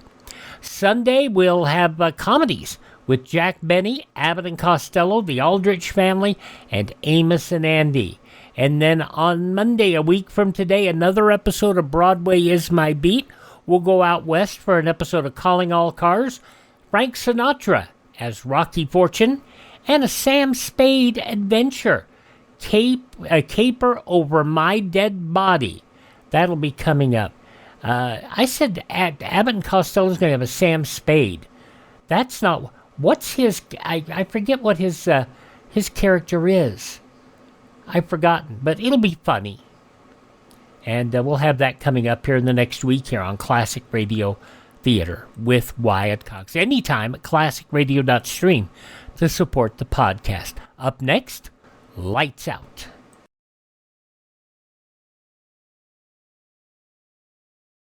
Alert Americans will heed history's lessons. Throughout history, surprise has had a leading role in military disasters. Today, an enemy capable of surprise air attack could leave chaos in his wake. That's why you should be in the Civilian Ground Observer Corps, volunteering a few hours a week to guard our skies. Be a ground observer. Contact your local civilian defense office. Okay, we continue now on Classic Radio Theater with Wyatt Cox with an episode of Lights Out. Two little old ladies going on an ocean liner. But this ocean liner isn't typical. After all, Arch Obler's the guy who's in charge. And it's lights out. And it goes back 83 years to November 10th, 1942. So you know there's something funny going on. Ionized Yeast presents Lights Out, everybody.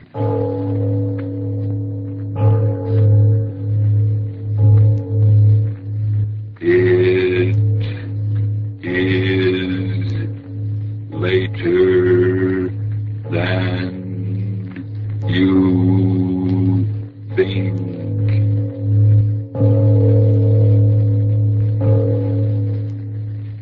Lights Out brings you stories of the supernatural and the supernormal, dramatizing the fantasies and the terrors of the unknown. We tell you this frankly, so if you wish to avoid the excitement and tension of these imaginative plays, we urge you, calmly but sincerely, to turn off your radio now.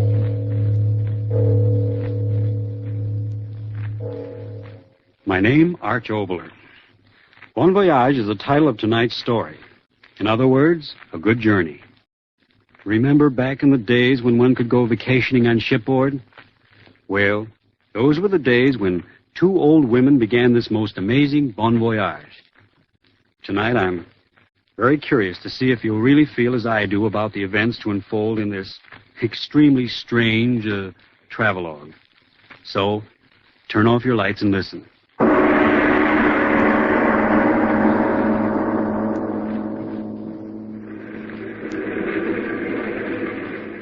Now, are you sure the trunk is tied on securely, Mr. Cab Driver? Yes, I'm good and tight.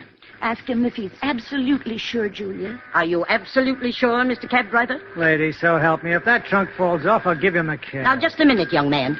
If that's your attitude, let me warn you, my sister and I can always take another cab. 1,000. Lady, so help me, I ain't taking any attitude. Believe me, the trunk's tied on tight. You want to get to the dock in time? Time to drive slowly, Julia. All right, Emma, get in. Now, drive slowly, young man. Yes, ma'am. They might at least have come up to say goodbye. Now, Sister Enema, you know mighty well they're jealous of us. Every one of them. It's our cross, and we must bear it. Mrs. McDonald. Mrs. McDonald is just like the rest of them in that house. She takes our rent each week, but she's as jealous as any of them. Young man, drive slowly, or we'll leave your cab. Yes. Never should have stayed there. I told you that 15 years ago, when we first moved in. I remember distinctly saying, Emma, we shouldn't stay in a boarding house where there isn't a solitary soul above the status of a tradesperson. You remember I said that? Ask him if we'll get to the dock in plenty of time.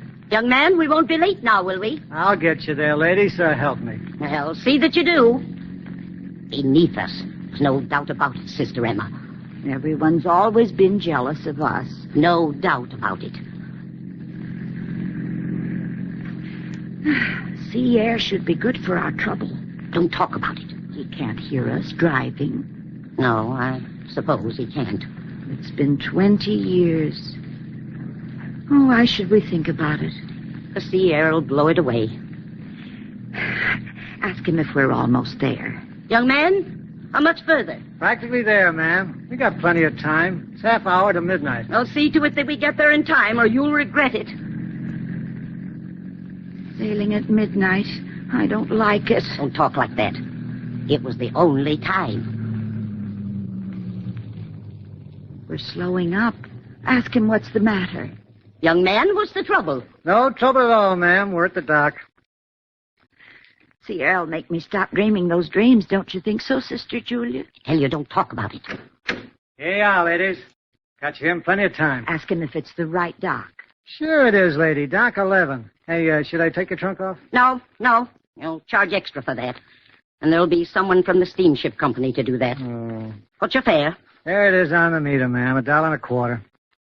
Here's $1. $1.25, ma'am. You can see for yourself. The meter. I don't care what the meter says. Took much less time than I thought. But, lady... I don't want to hear any more about it. Come, Emma. Yeah.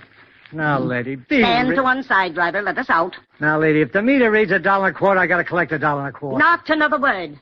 Fasten the trunk there and go about your business. But, lady, I got... Oh, I give up. What's the... Are you sure it's the right dock, Sister Julia? Of course it is. See? Dock 11. Oh. What it says on the tickets.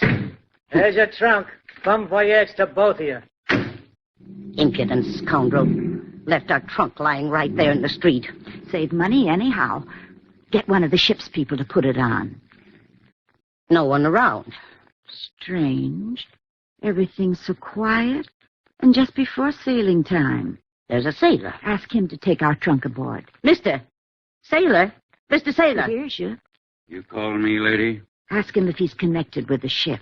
Are you connected with the ship? Yes. You want to go on board? We certainly do. Julia, look. People. Where did they... 1 minute there was nobody, and now so many people getting on board. Julia, ask him. Got your trunk. This way to the gangplank. Yes, of course. Come, Sister Emma. Don't have to tip on the thing, Sister Julia. Part of the service we get. I know. This way to the gangplank, lady. Oh, got your tickets ready, Sister Julia? I got them. Walk quickly. Don't want to lose sight of that man with our trunk. This way, ladies. Boats so crowded. So many people. Nobody seems to want to look at our tickets. Well, that's all right, too. Come ahead, Emma.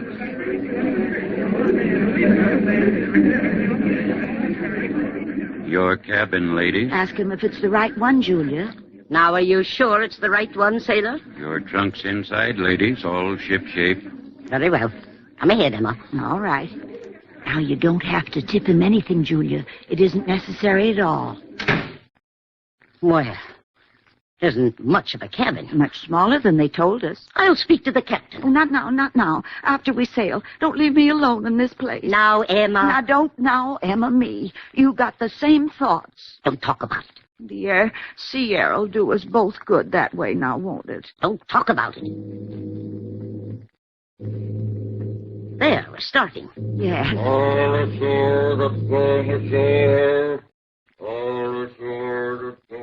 I'm going out to see us start. No, wait for me. Here, Emma, by the rail. They've taken down the gangplank already. I see. That means we're free to the land and everything on it, doesn't it, Emma? Don't talk about it. Isn't it enough that for 20 years... We're starting. Ship's moving. How fast the dock and all the people on it are fading away. Yes, they're almost out of sight. Julia. What? Did you notice all those people on the shore? They were waving handkerchiefs, but they were crying.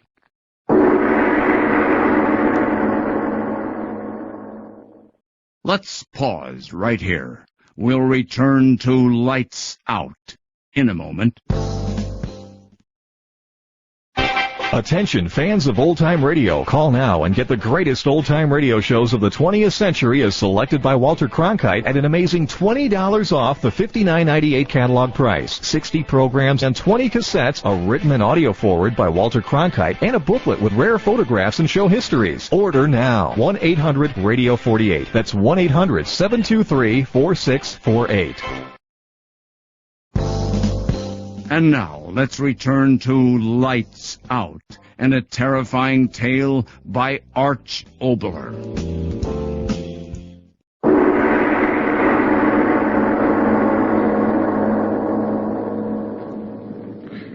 Sister Julia. What?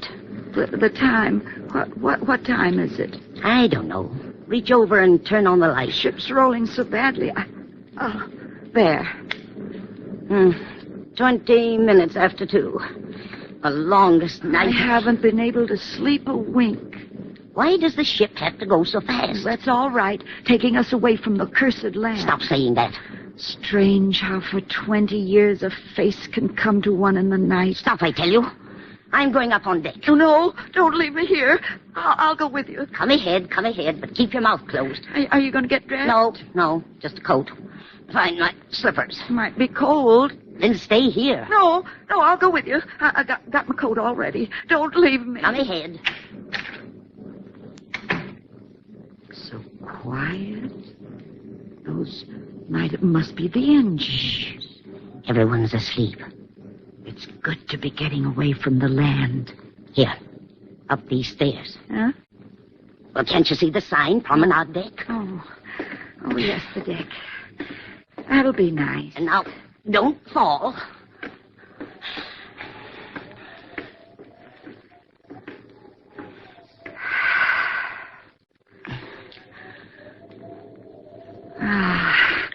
I think we should go out there this time of night, Sister Julia. You like the cabin any better? Oh, you were as much to blame as I. The blood, Stop it. said. Stop it. Come out here. The wind. You wanted to come out here. Where will we walk? Where does one walk on shipboard? Come. He drives a ship so fast. It's frightening. Then go below. No. Julia. Walk faster. I want to keep warm. Julia. What is it? We've been all around the deck. Well? And we haven't seen anyone. It's the middle of the night. But no one. What do you expect at 3 a.m? A brass band? Well, there should be someone. Go down to the room. Julia, did you hear that? Nothing but the wind. No, something else. Nothing. Julia. What's the matter? Over the side of the ship. Huh? A hand. No. No, it isn't. Oh, Julia, come back. Come back. No, you're crazy. There's nothing. But I saw. Nothing. I went to the rail. There was nothing. Oh, we shouldn't have killed him, Julia. Oh, no. If I talk about it, maybe I'll find a little rest from the crazy thoughts that have been in my head for 20 years. Stop talking. Stop, you fool. Ever since that night, Julia, they've been tearing at me. Crazy talk. You're a fool. A fool. Not such a fool. The thought of it's made you an old woman, too. I'm all right. You, too, Julia. All these years you've been afraid, too. Will you ever stop talking? At night, sometimes I hear you cry out in your sleep. No, I don't. You do, Julia, you do. You do in fear of him. Fear? Why should I be frightened? You helped me carry him down the steps to the basement, Julia, remember? Stop it. I'm not afraid. His bones, they're dust by now. Worms took care of that. You are frightened. You are. Tell me that you are. You know you are. No. Get away from me and stop talking to me. Yes, you Nothing to be frightened of. We're miles at sea. Water between us and the land. Miles between us and where we buried him. Why should I be afraid of something dead for 20 years? I'm not afraid. I'm not... Julia! What? Look! His face! His face in the sky!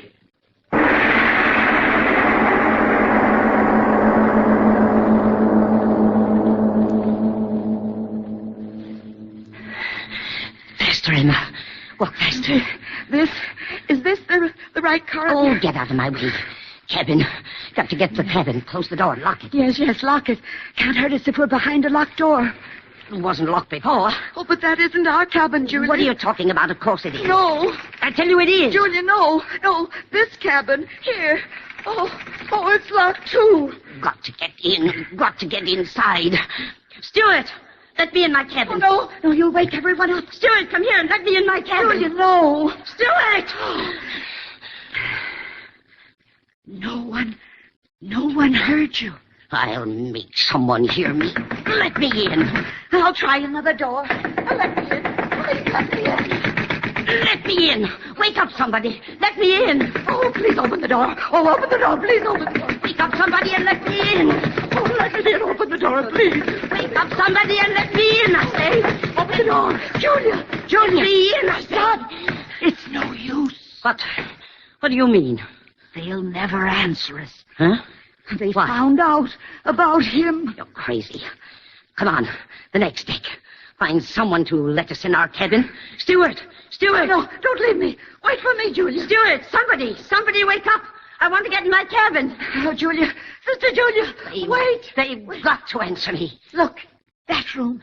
It says Chief Stewart. Oh, I'll show him not to answer me. I'll show him. Julia, what? Empty. And this one empty. And this one's empty, too. Oh, Sister Julia. What have you found? Sister Julia. Stop waving your hands at me. Talk. The ship, tearing through the night. Oh, don't you understand? We're alone.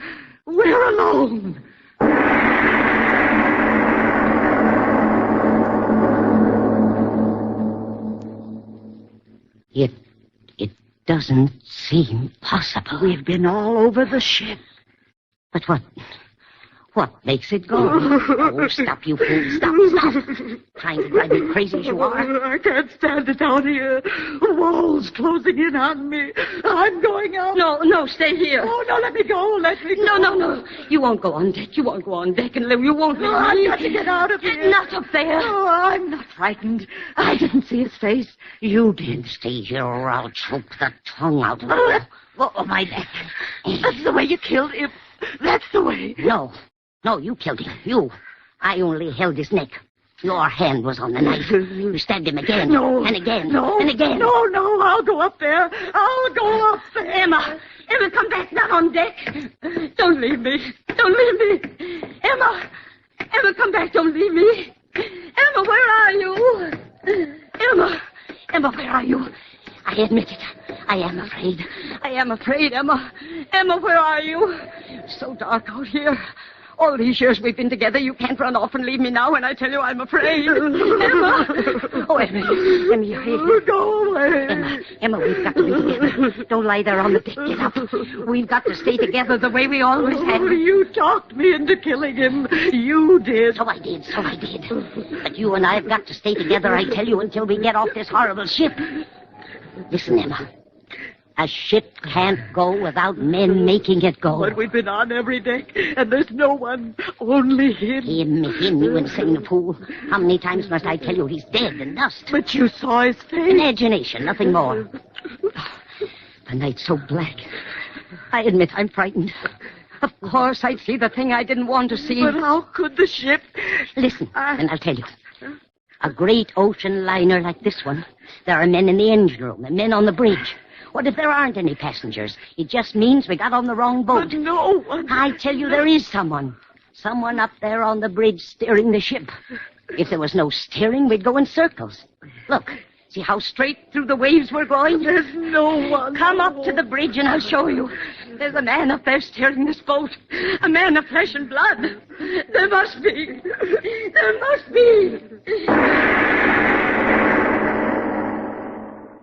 Arch Obler will be back with Lights Out in a moment. Dimension. George Burns and Gracie Allen. Hopalong Cassidy. Edgar Bergen. The Shadow. John and Blanche Bickerson. The Whistler. Choose from among thousands of downloadable old-time radio shows and spoken word titles at MediaBay.com. The best voice on the net. Yeah. And now, let's rejoin Lights Out and the conclusion of Arch Obler's Bon Voyage.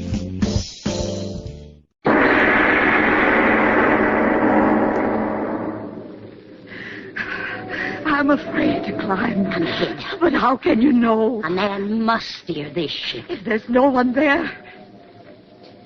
No, so dark.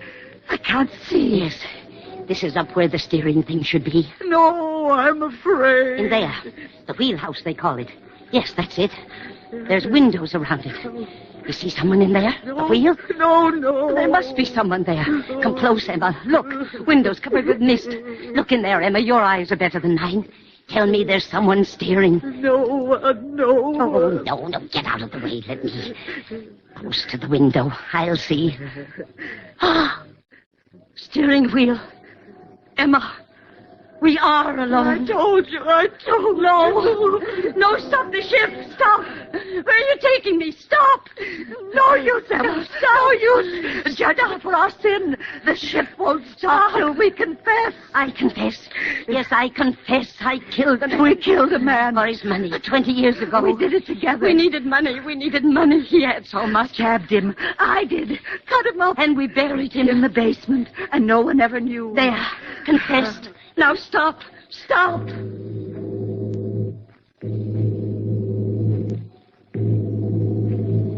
Emma, you heard Yes. The whistle. Someone is aboard. Yes. Who? I am. A sailor. You. The man who took us on this ship. The same, madam. You. Who are you? The captain of the ship, madam. Captain. Captain? My unfortunate pleasure, madam. Where? If you will excuse me, madam, I must go in there. It is time to take the wheel. But there's no one. How could the ship... You will excuse me. It is time. You've got to tell us. You will step into the wheelhouse this way. I will set the course. You've got to tell us. Yes. What is this ship? Where is everyone? Then why did you bring us here? North by east. Aye, that's the course. Will you answer me? Julia, make him tell us. I'll go crazy. Say, look, Captain, whatever you are, tell us where we are. Tell us where we're going. We've got to. Where you are. Yes. On my ship, my lady. But what ship? Why did you bring us here? Because you killed a man for profit. How did you... How did I know? When one is as I am, one knows many things. Yes, you are. Your other question, madam? Where are we going? Yes, where? You go to your doom. The man's insane, Emma, that's it. We're on a ship with a madman. No, madam. A dead man. You're crazy. Julia, what do we do? What? Calm yourself, my ladies, and listen. Yes, listen closely. It's no more than fair that it all be very clear in your minds before it happens. What? This is my ship, and on a night like this many years ago, I stood here just as I stand now, my two hands tight upon the wheel. Julia, what's he talking about? Listen to me.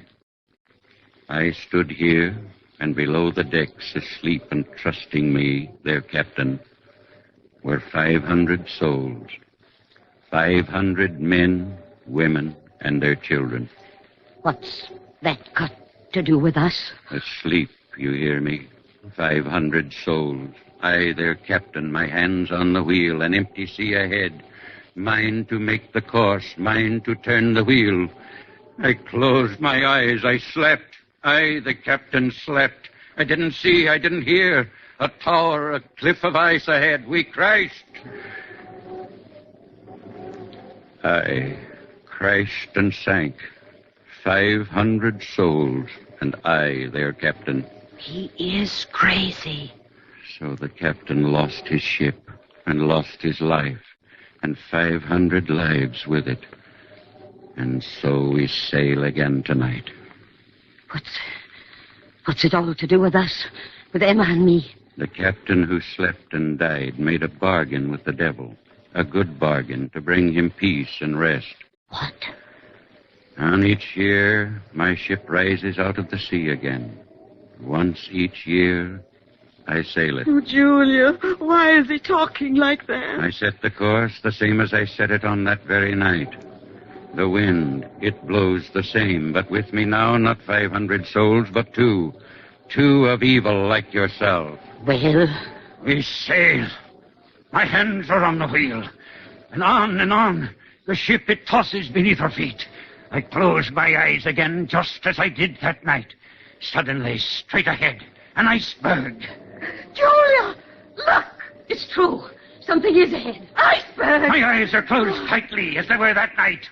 I cannot see it. I cannot. No, turn the wheel. Open your eyes. We'll crash. We'll crash. Open your eyes. Turn the wheel. No. My eyes stay closed. No. Don't you understand, you two? That's my bargain with the Black One. Each year on this very night, I bring someone evil to the death. And for each one that dies with me this way, they blot out one of those 500 who drowned beneath me, taken off my soul. One of them for each of you. Open your eyes! An iceberg! Please! We'll die! Turn the wheel! No! I want you to die. You must die. Black One, listen. I give you two more evil ones. Two more!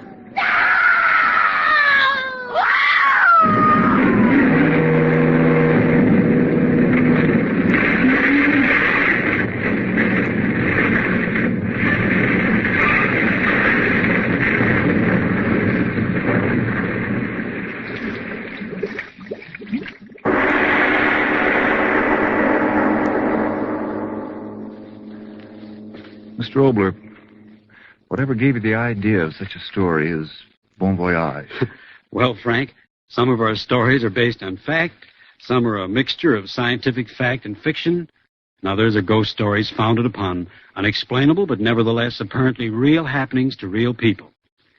I think Bon Voyage shows what can happen in the minds of people who have an overpowering sense of guilt. Some say that there is an inevitable law of compensation. Who knows?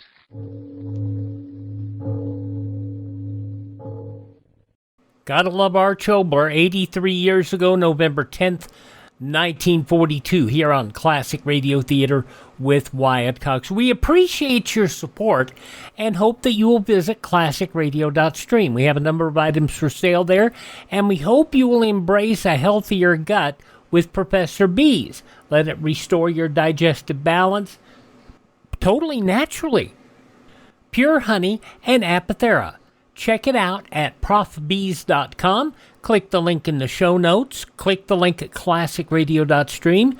Use our promo code Wyatt, and that will save you 10%.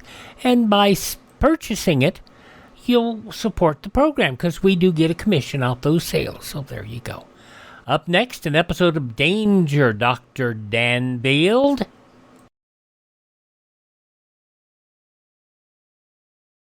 Ladies and gentlemen, make tomorrow your D-Day. Get an extra bond for defense. Step into any bank or post office and buy yourself a profitable share in America's future. As an investment, bonds are better than ever. They can help you save safely, conveniently, and profitably. So whether you already buy on the payroll savings plan where you work or the bond-a-month plan where you bank, get an extra bond for defense tomorrow. I've heard from some of you. You've listened to Danger, Dr. Danfield, other places. Not a very good show, but then Michael Dunn has a reputation, and that has to do with his dealing with Sam Spade after the original actor got booted because they showed up in the red channels. Let's listen to, though, Michael Dunn as Dr. Danfield in Danger, Dr. Danfield, 79 years ago, November 10th, 1946.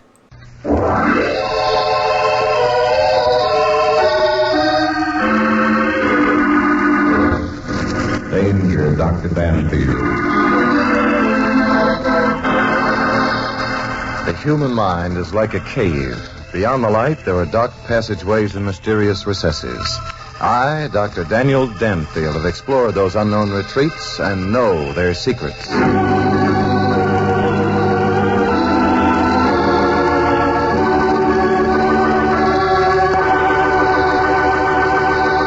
In a moment we'll return. Danger, Dr. Danfield, but first...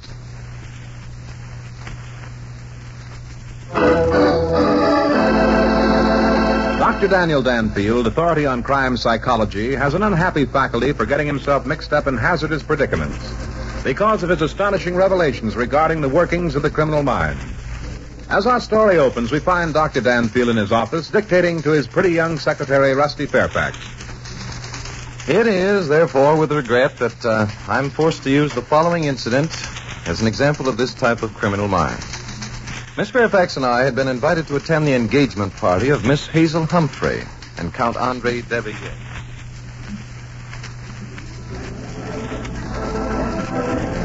Oh, there you are, Danfield. Enjoying yourself? Indeed I am, Mr. Humphrey. It's been a long time since I've seen so many celebrities at one gathering. Well, you notice any criminal types among them? Yes, as a matter of fact, there are quite a few. What? Well, who, for heaven's sake? It would be hardly discreet for me to single out those among your friends whom I believe to have criminal tendencies, Mr. Humphrey. Oh, but look here, you can't just make a sweeping statement like that and then refuse to... I'm sorry, Mr. Humphrey, but unless you can tolerate sweeping statements, you shouldn't ask sweeping questions. Well, I see. I think we'd better understand each other, Mr. Humphrey.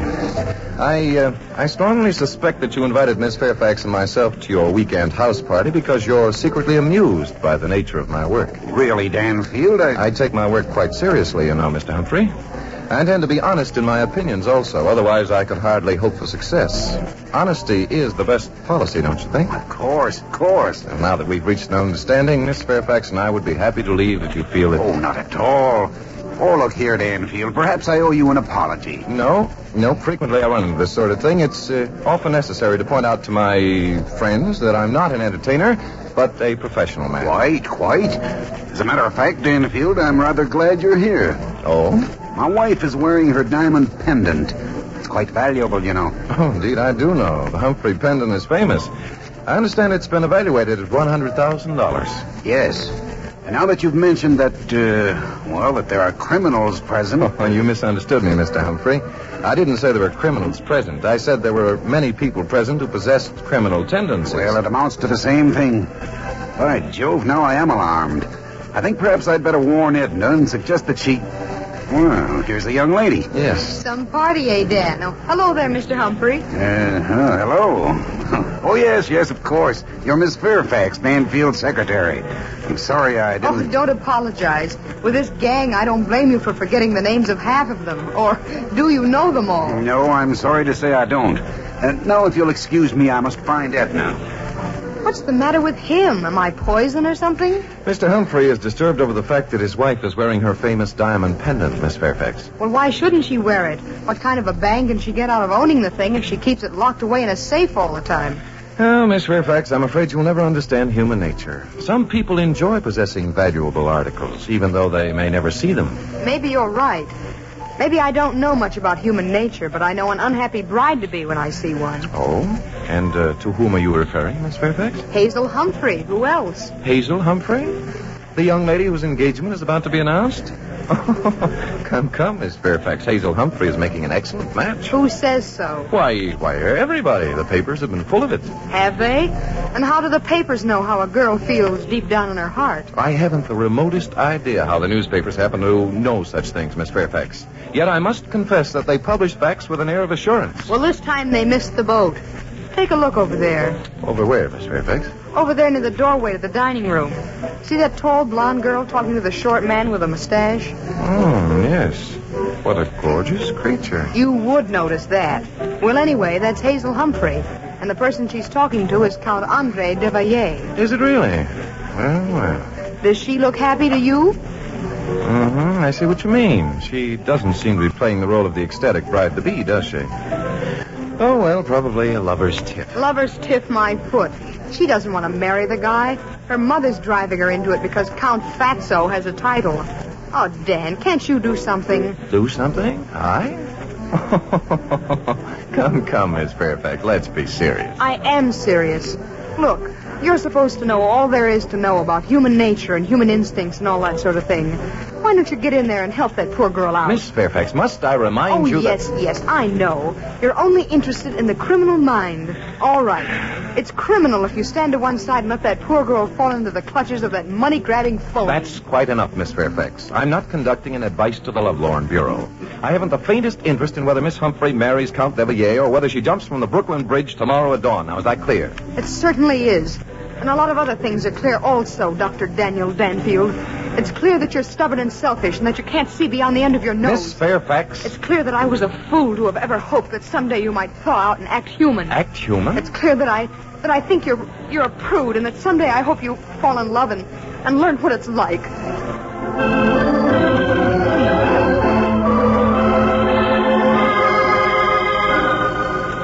Oh, ma chérie. Tonight you are very, very lovely. Oh. You are like the summer sunset over the ocean. You are Andre, for heaven's sake, relax. Oh, ma chérie. Now, look, darling, let's get things straight, once and for all. You don't have to put on an act for my benefit. I know you don't love me. Mon Dieu, ma chérie. What is this thing you say? Well, do you? But oui, please, you must understand. To me, you are like the summer shower to the parched grass. You are like... Oh, nuts. Andre, listen, you're a good guy and all that. If you weren't such a little half-baked roly-poly, I could probably go for you. The fact of the matter is, I'm in love with someone else. Ma chérie. Oh, don't get me wrong. I'm not going to double-cross you. We've made a deal and it stands. A deal, ma chérie? Sure, my family's got money and you want in, okay. You have a title and my mother and father are willing to pay for it. I'm the goat. What is this goat? Oh, forget it, darling. Other girls have been sold down the river before. Why don't you run along and... Mon Dieu, all this talk of selling goats down the rivers. I do not understand. Please, I have more words to speak. I, Count André Émile Pierre Pavillier, have the great love for you. This you must understand. In no other way will I make with the marriage. Oh, that's swell. Now that it's settled, leave us forget the double talk and make with the merriment. Shall we? Oui, so long as there is between us the understanding. We are interrupted. Oh, hello, Edwards. What's on your mind? Beg pardon, miss. There's a gentleman waiting to see you in the library. Tell him I'll be right there. Andre, darling, you'll have to excuse me for a minute. Well, why don't you go into the dining room and sample full of beverages? But these gentlemen... Oh, nobody important, darling. Just an insurance agent who wanted to talk to me about our engagement gift. Oh, then perhaps Don't bother, darling. I prefer to handle it myself. See you later. But, ma chérie, come back. Andre... Ray. Hello, Hazel. Oh, Ray, why did you come here? Don't you realize what will happen It if won't you're... make any difference now if I'm seen. No difference? But, Ray, I came to say goodbye, Hazel. Goodbye? Oh, Ray, you mustn't talk like that. You mustn't. Sorry, darling. I've thought it all over. It just won't work with us. It wouldn't be fair to you. Oh, now stop it, Ray. You don't mean that. You can't mean it. Now, listen to me, Hazel. I'd be a louse if I took you away from the things you're used to, from the manner of living that you... Ray. Ray, we've been all over that before. We've settled it. We agreed that neither of us could be happy without the other. Don't those promises mean anything? I haven't got a nickel, Hazel. I'm your father's gardener. This sort of thing is for storybooks. It doesn't work in real life. It does, it will. Oh, Ray, don't you realize what you're doing to me? It's only because of you that I've been able to go through with all this engagement business. Tolerate the sentimental mush of that detestable little Frenchman. Devilier's your type. He can give you what you want. He isn't my type. He can't give me what I want. Well, I'll not marry him whatever happens. Hazel, you've got to. Have I? Oh, Ray. Have you stopped loving me? Is that it? You know it isn't. I'll never stop loving you. Well, then there's only one answer, darling. We'll have to go through with our plans, because if we don't, I'll make a worse mess out of things. Oh, Hazel, do you mean that? Oh, every word. Oh, my darling. I hope that's what you'd say. Oh, Ray. Hazel, the idea. Oh, Mother. So this is what's been going on. Hazel, I'm ashamed. Oh, just a minute, Mrs. Humphrey. It isn't Hazel's fault. That's quite enough, young man. Go back to your quarters at once. Pack your things and get out. No. Ray, you stay here, please. Hazel, how dare you defy me? Well, I'm sorry, Mother. I hoped we could avoid this scene. I hoped it would be all over before you found out. Found out what? I'm not going to marry Count Davillier, Mother. Hazel. I'm going to marry Ray. Hazel, are you out of your mind? No, I'm quite sane. I can't help it. It's Ray I love, and it's Ray I'm going to marry. Is it? We'll see about that. Well, Raymond, are you going to obey my orders? I'm sorry, Mrs. Humphrey. Leave this house at once. When I do, I'm taking Hazel with me. Why, you bother. Oh, Mother. And you, my own daughter. Is this the way you express your gratitude? After all your father and I have done for you? Giving you every advantage? Sending you to the best schools? Arranging for you to meet the right people? And now this. Oh, Mother, I know I'm grateful for what you've done for me. Only sometime I've got to begin living my own life. Doing things that I think are right. Things that you think are right.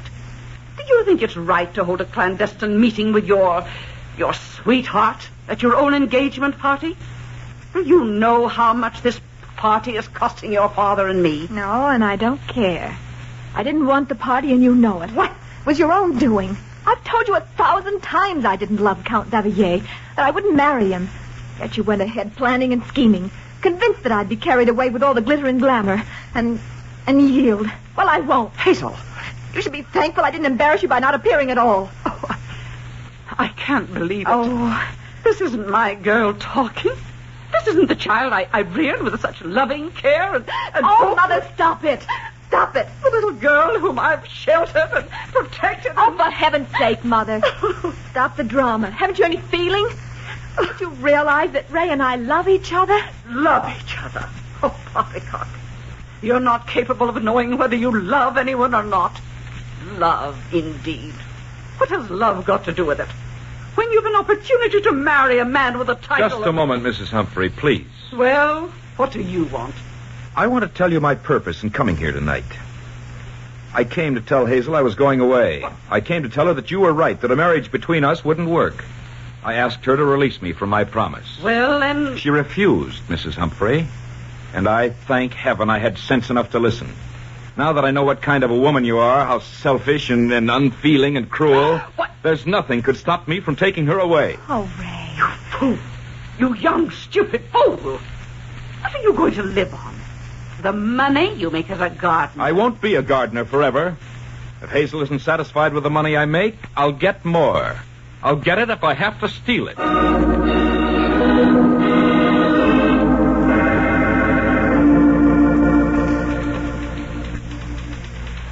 Had I known of the foregoing incidents at the time the diamond pendant was stolen, it would have helped immeasurably in apprehending the criminal. Miss Humphrey and her young man did not leave the party that night. Whether this was out of consideration to the girl's parents, or whether they felt that by waiting a few days they could convince Mr. and Mrs. Humphrey of the wisdom of their decision, I did not discover. At any rate, both the young people were present when the robbery occurred. I was sleeping soundly when Mr. Humphrey knocked on my bedroom door. Huh? Oh, come in. Oh, it's Mr. Humphrey. Danfield, in heaven's name, get up. Something terrible has happened. Oh, something terrible? My wife's diamond pendant has been stolen. Stolen? Yes, stolen. Good heavens, man, don't you understand what this means? Well, naturally, Mr. Humphrey, the loss of the pendant must mean considerable... It's more than the mere loss of the pendant. Danfield, listen to me. If those diamonds aren't recovered, it will mean my complete financial ruin. I don't believe I understand. I had intended to sell the pendant next week. Things have not been going well with me financially. It's been necessary to keep up appearances. Danfield, I suppose this will shock you as it would many people. But the truth is, I'm broke. Well, that explains it. Explains what? Nothing. Tell me, Mr. Humphrey, this marriage of your daughter to Count Devilliers. Devilliers has connections. He believes that I'm rich. With the funds I received for the pendant, I could have satisfied my creditors until Devilliers put me next to something good. This is indeed amazing. Was the pendant insured, Mr. Humphrey? Well, no. I was forced to allow the insurance to lapse. Mm-hmm. When did the robbery take place? Sometime in the night. There was a brief shower. It woke Mrs. Humphrey. She lay for a while listening, thinking she'd heard a noise. Presently it stopped raining completely, and she heard the heavy breathing of a man. And then what did she do? Nothing. She lay still, waiting. Apparently the burglar must have thought that she'd gone back to sleep. He crossed to the open window and jumped to the lawn below. That's rather an extraordinary story, Mr. Humphrey. As a matter of fact, I don't believe it. I beg your pardon? I should think you might. I suppose Mrs. Humphrey screamed and aroused the household, demanding everybody's arrest? Why, no. She told no one but me. I rather thought it best to keep the thing quiet until you'd had a chance to investigate. Now, look here, Danfield, if you're suggesting that last statement interests me, Mr. Humphrey. Tell me, did your wife recognize the figure that jumped from the window? Why, no. That is, she rather thought at first that it was our gardener, a young man named Raymond Arrow, but she was by no means sure. Ah. What do you mean, ah? Nothing, just, where is your wife now, Mr. Humphrey? She remained in bed. The experience upset her considerably. I've sent for Dr. Chandler. I see. Now, will you please tell me the time? The time? Why, it's 6:45.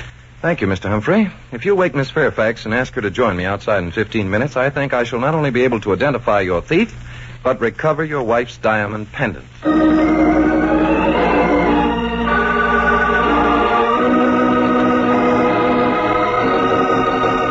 We'll return to Danger Dr. Danfield in a moment, but first...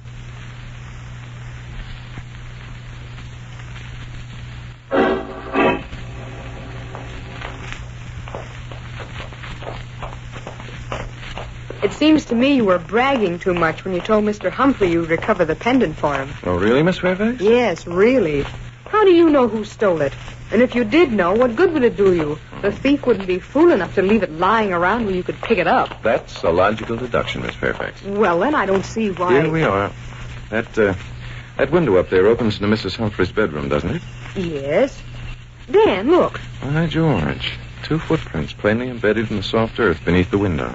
And they're deep enough to have been made by a man jumping from the window above. Yes, indeed they are. Miss Fairfax, look. There in that leaf that's lying in the right heel mark. Well, what is it? Uh-oh, my mistake. For a moment, I thought the reflection of the sunlight on the water cupped in the leaf was Mrs. Humphrey's diamond pendant. Dan Danfield, you're stalling. You didn't expect to find these footprints. You didn't believe that there'd been a burglar in Mrs. Humphrey's bedroom at all. Miss Fairfax. You're not fooling me. When Mr. Humphrey told you the burglar had jumped from the window, you expected to prove he was lying because you didn't think you'd find any footprints. Didn't you? Miss Fairfax. Oh, stop calling me Miss Fairfax and admit the truth. For once, you're completely wrong. Miss Fairfax, I'm never wrong. It's high time you realize that. Oh? Well, then, just how are you going to explain these footprints? If you'll come with me, I'll show you not only the pair of shoes that made those footprints, but the man who owns them.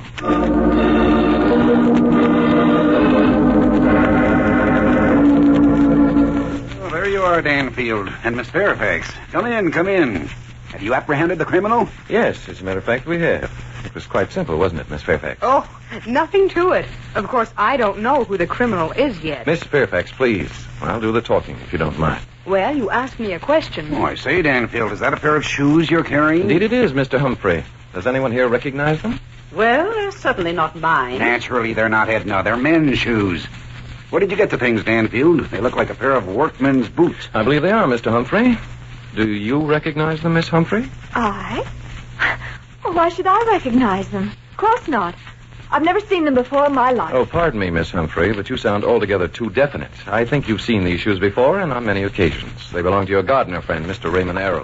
So, the gardening man wears shoes, does he? Most anyone would wear shoes, my friend, when he plans to jump to the ground from an upstairs window. I knew it. It was that gardener who stole my pendant. It wasn't. It couldn't have been. So, this gardening man with the cone is also a thief. Ma chérie, at least I can't... Oh, Andre, for pity's sake, be still. Ray didn't steal the pendant, and this Danfield person or anyone else can't prove that he did. Dan, are you going to let her talk to you like that? Miss Fairfax, please. I'm sorry, Miss Humphrey. These shoes belong to Mr. Errol by his own admission. I don't believe it. The design on the rubber heels is identical to the designs on the heels of the imprints beneath your mother's window. Oh, there could be 100 pairs of shoes of the same design. The mud which Mr. Errol scraped from the shoes is the same in texture as that near the imprint. Right, Miss Fairfax? I guess so. Never guess, Miss Fairfax. Be specific. Why should I? You don't pay any attention to me. Just a moment. Danfield, there's something amiss here. For some reason or other, you're stalling with a lot of nonsensical Stalling, chatter, but... Mr. Humphrey? Yes, stalling. If Errol is guilty, why haven't you... what's the matter? Good heavens. What is wrong? At the window. Who's at the window? He's there. I saw him. He had a gun. What are you talking about? Who has a gun? I saw him. Go after him. It won't be necessary to go after him, Mrs. Humphrey. Come in, Mr. Errol. Oh, Ray. Hello, darling. Sorry I had to frighten your mother so. Errol, was that you outside the window? Yes, sir, it was. What's the meaning of this? Dr. Danfield, arrest that burglar. I haven't the authority to arrest him, even though he were the thief, Mrs. Humphrey. What do you mean, even though he were the thief? He is the thief. You've already proved it. Oh, darling, I knew you didn't do it. Danfield, will you be good enough to explain what this is all about? If given the opportunity, I'll be glad to, Mr. Humphrey. There's no need for any further... Be still, Edna. Well... I think, Mrs. Humphrey, your husband's suggestion is a good one. The more you talk, the worse you make it for yourself. Why, the idea... Ever since your husband told me of the man jumping from your bedroom window, Mrs. Humphrey, I wondered why you didn't scream when you saw it happen. I didn't scream. Yes, you see, there's not one woman in a million who would lie in a bed and watch a strange man prowl about a room and then see him jump from her window without raising her voice by a scream. Oh, nonsense. You'd rather gave yourself away, Mrs. Humphrey, when you glimpsed Mr. Errol's face outside the window a moment ago. Of course, the reason you didn't scream last night when the prowler was in your room is because you knew his identity and knew why he was there. The idea... Edna, is this true? Who was this man? I am Inshal. I shall at once leave. You'll stay right here until we get through with you. Keep your hands off me, corn-gathering man. Take it easy, mister. Why don't you challenge him to a duel, Frenchie? Oh, it was Andre who was in Mother's room. Mother and Andre conspired to make it appear as though Ray were a thief. I wouldn't marry him. Oh, Mother, how could you? Edna, is this true? Speak up. Yes. Yes, it's true. I didn't want her to marry Ray. I wanted her to marry Andre because he had a title and the pendant? Where is it? It's in my room. I hid it there so everyone would think that Ray had stolen it. Positively, I am insulted. One more minute longer, I will not stay here. I count Andre... Frenchie, with apologies to the good neighbor policy, here's a little memento that you can take back overseas with you.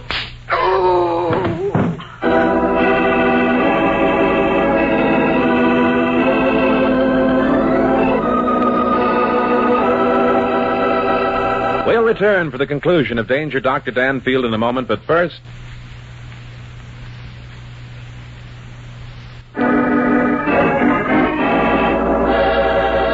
Now for the conclusion of Danger Dr. Danfield.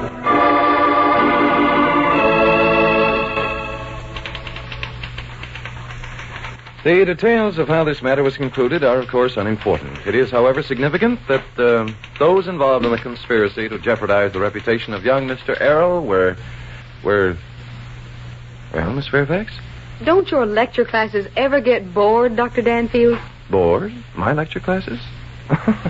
Come, Miss Fairfax, whatever put that idea into your mind? Because you're always feeding them this double talk about criminal potentialities and the workings of the criminal mind. Well, Miss Fairfax? Why don't you make it a little spicy? Tell them about how Hazel and Ray eloped the next day and the old lady finally broke down and admitted that she didn't want a title anyway. But, Miss Fairfax... Tell them when Ray found out that Frenchie'd swiped his shoes and what he'd used them for, he socked the guy again, which pleased everybody. Miss Fairfax, it seems to me that... And then tell them how you knew that the old lady was lying when she gave out with that story about a burglar jumping out of her window. She wasn't lying. Count Devilier did actually jump from the window so that we'd find his footprints. Well, I know that, but it seems to There me... was merely a discrepancy in Mrs. Humphrey's story which aroused my suspicions. You see, she told her husband that she lay awake until it stopped raining completely. Then she heard a man's breathing, and then she saw him jump from the window. Well? Why, Miss Fairfax, you yourself saw the raindrops on the leaf that we found in the footprints. The sun shone on them, which made me think for a moment we'd found the lost diamonds. For gosh sake. Now, do you understand, Miss Fairfax? Why, sure.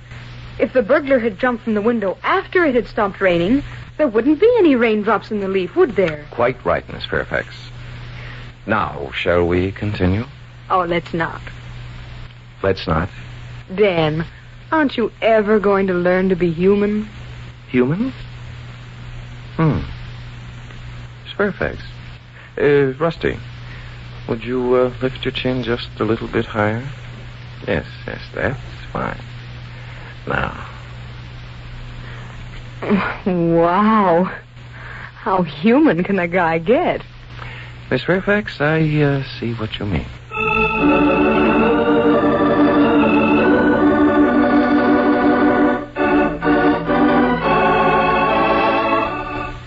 Michael Dunn, Danger Dr. Danfield, 79 years ago, November 10th, 1946, here on Classic Radio Theater with Wyatt Cox. Up next, we'll check in with David and Claudia and the cold that's getting passed around the family.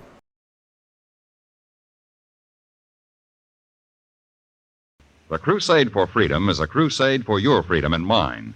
The truth dollars people send the Crusade for Freedom help preserve our own freedom, even as they get the truth and hope to people behind the Iron Curtain.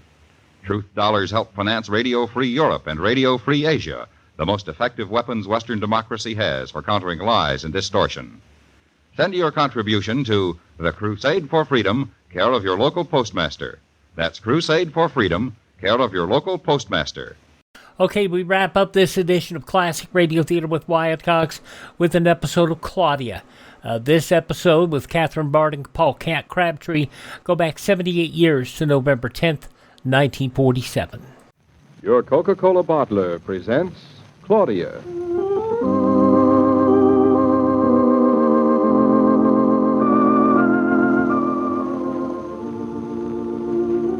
Claudia, based on the original stories by Rose Franken. Brought to you, transcribed Monday through Friday, by your friendly neighbor who bottles Coca-Cola. Relax, and while you're listening, refresh yourself. Have a Coke.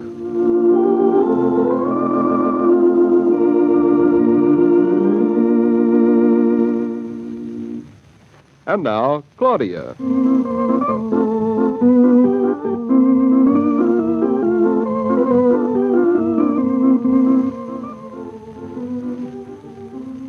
David! Breakfast on the table. I'll be right in, dear. Anything I can do to help you to hurry? Not a thing. Did you call your mother yet to see how she was this morning? Oh, she sounded all right. But, I think just to be on the safe side, she shouldn't go out, don't you? I'm certainly glad I'm not Mama. Why? What about breakfast? I'll bring it in. If you get the mail at the door, will you? Expecting a letter? No, but I wrote a lot of thank you notes. I might be getting some thank you notes for my thank you notes. I dream of genius to play. Well? No thank you notes, thank you. Just paper. Disappointed? Well, half and half. I thought there might be a stray wedding present. Look at the presents I found on the stove addressed to you. Aren't they stunning? Very stunning. And stunning isn't a word you use about jelly pancakes, and jelly pancakes are not for breakfast. Why not? You ordered them on our honeymoon once for breakfast. And that was different. Darling, you know I never take a heavy breakfast when I go to the office. Stop bragging. That's not so smart, How do you expect to keep well if you let your weight go down? My weight's all right. You said yourself you lost 4 pounds. Well, I've been working to lose them. Oh. Well, I liked you better with the 4 pounds. There was more of you to like. Won't you even taste them, David? No, all right, I'll taste one. Just taste. You don't have to eat them. I am a glutton for punishment. You mean pancakes? They're not bad. Not bad? You really like them? Sure do. Aren't you having any? No, I'll have mine for lunch. I made all these just for you. All 4 of them? They're very small. Smaller than they look, I hope. Much. I could have made each one into 2 and you'd hardly have noticed.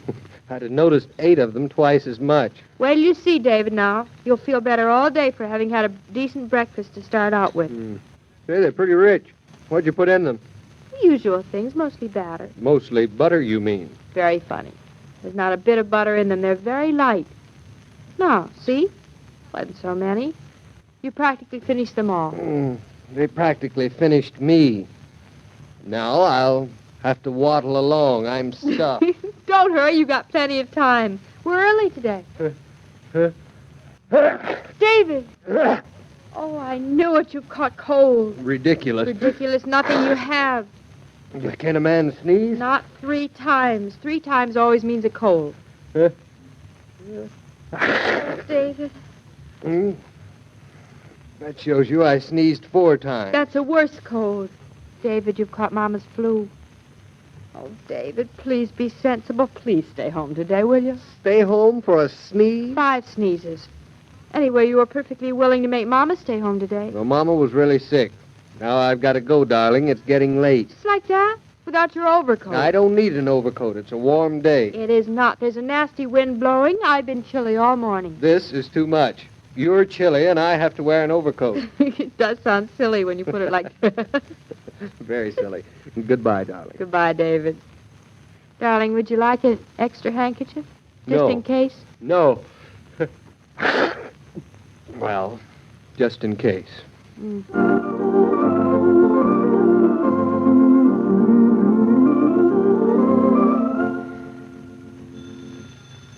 I'm coming. Mama, it's you. Well, don't look at me like that, Claudia. I'm not a ghost. You should be home in bed. I'm tired of being home. Hey, don't sit down near that window. I'll close it. Mommy, your voice sounds normal for the first time in days. I think I've had this flu working in me for a long time. I wouldn't be surprised. Now take your coat off so you won't catch another cold. Any more orders? I was just coming over to see you. I saved you the trip. I wish you hadn't been so smart. Claudia, I can't spend the rest of my life at home, even to please you. You won't have any rest of your life if you're not sensible. Oh, Mama, you're hopeless. I'm not going to pay any more attention to you. Good. That suits me fine. How's David? He's not so good. I think he's caught your flu. What makes you think so? He sneezed. Everyone sneezes.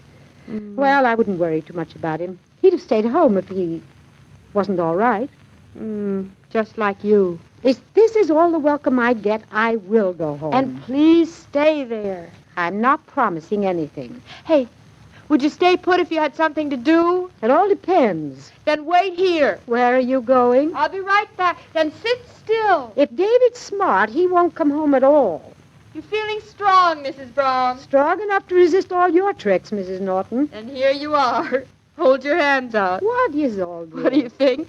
Socks to darn. Heavens, there must be pounds of them. How long have you been saving them up? I didn't. They sort of sneaked up on me. I never saw anything like it, how that man wears his socks out. Probably because he has 2 feet. He can wear out 2 holes at one time. Could be.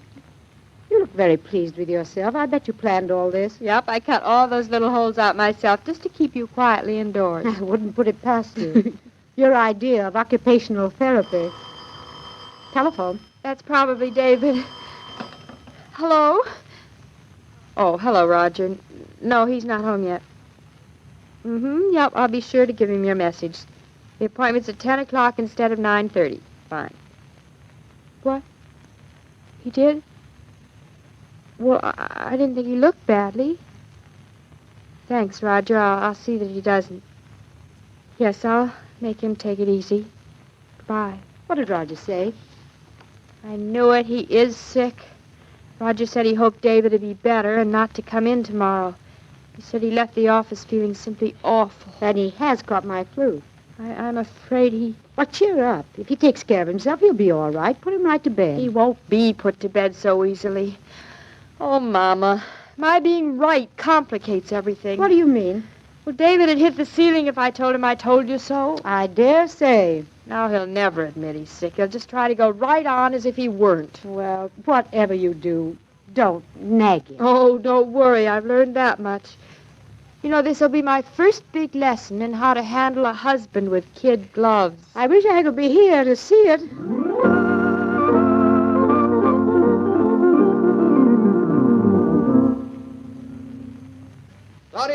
Claudia, dip. Come out, wherever you are. Oh, and my, aren't you gay this evening? And why shouldn't I be? Coming home to a lovely young wife? Careful, you'll turn my head. Here, turn it this way. On the forehead like a stranger. How many strangers have kissed you on the forehead recently? None so chubbing as you. How are you feeling? Fine. Why? No reason, just friendly curiosity. Hey, what are you doing in your pajamas at this hour of the afternoon? It's practically night. Don't you like them? You look like a bedtime story. That's nice. It's the perfect hour for bedtime stories. Almost 6 o'clock. You're not sleepy, are you? I have been all day. Oh. I thought I'd go to bed early tonight. No visit to Mama tonight? We don't have to. So you can get into your pajamas, too, if you want. I'll think about it. What are we punishing Mama for? For coming over here this afternoon when she was supposed to stay home. Good enough. My, it feels nice to sit down. Doesn't it? Mm-hmm. There's nothing like sitting down when you've been standing up, I always say. Is that what you always say? Yep. God bless you. Thank you. Well, you're still sneezing. What do you know? So I am. What do you know? I sneezed, too, today. Congratulations. It doesn't mean a thing, not a thing. You've certainly changed your song since this morning. Why? Do I really have to tell you? Mm-hmm. All right. I ate 4 of those blasted pancakes for lunch, and have I felt terrible ever I'm since. delighted. I'm delighted. So I thought we'd have a very light supper tonight, all right? Yes, it's fun. And to make up for it, I'm going to have myself some hot tea this minute. Hot tea.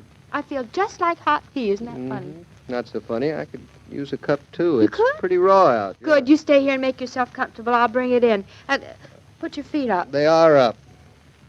Did you have a good day? Excellent. Want a glass of water? No, it's this old pipe, I I think. told you you needed a new one. Don't be an I told you so. That's just what I'm not. Here, drink it while it's hot. It's good for you. Good for what? I don't know. Anything. I think this is all I want for dinner. Let's take it into the bedroom. You can drink it while you're getting into your pajamas. Do I have to get out of this chair now? I just got into it. Now, stay where you are. I'll bring your pajamas in You here. will not. When I want them, I shall go to them. What is all this business about pajamas, anyway? Your voice sounds husky. Does it? I like it. It's exciting. This is nice, isn't it? Mm-hmm. Comfortable? Mm-hmm. Stop hovering, Claudia. I'm not hovering. Now, look, darling, you're being very sweet, but not very subtle. You're not fooling me with this pajama business. What do you mean? I know you've made up your mind that I have a cold. You have a cold? Mm-hmm. Oh, that's ridiculous. Why, you're much too big and strong to have such a silly little thing. A cold? Mom only had 102 with hers. What's that to worry about? Well, that was your mother. She's a woman. It has nothing whatsoever to do with me. David, why pretend it's not your fault? You can't help having caught it. Caught what? Oh, you and your manly, masculine pride. It'd be much simpler if I had the cold. At least I'd admit I felt terrible. I did feel terrible. It'd be because I overate at breakfast. That would be your stomach, not your head. They're miles apart. They work together. I knew I should have stayed at the office. I could have pneumonia and still be allowed to feel fine. David, don't say that. Oh, don't look so tragic, darling. I do not have pneumonia. Here, on your way back, take this cup. You didn't finish.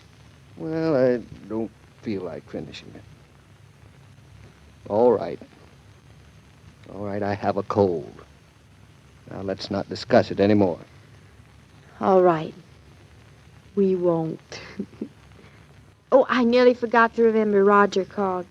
He said, your appointment for tomorrow has been changed to 10 o'clock. Good, good. But he said, too, if you weren't up to it, not to go to the office at all. No. Oh, I see. So he's the one I have to thank for this tea and bed business. Well, wait till I see him. Wait till I get my hands on him. Yes, sir. I'll tell him a thing or two about telling tales to my wife. Listen now, David, Roger hardly said anything. I'll bet. He's a hypochondriac from way back. If it hadn't been for Roger getting excited, you'd never guess that I had lend me your finger. A what? Oh, darling. Oh, heavens. Certainly not. I'd have thought it was just the 4 little jelly pancakes.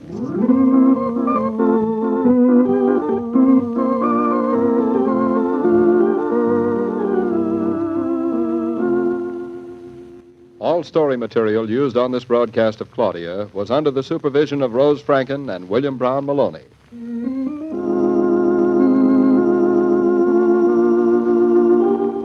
Hospitality is a two-way thing.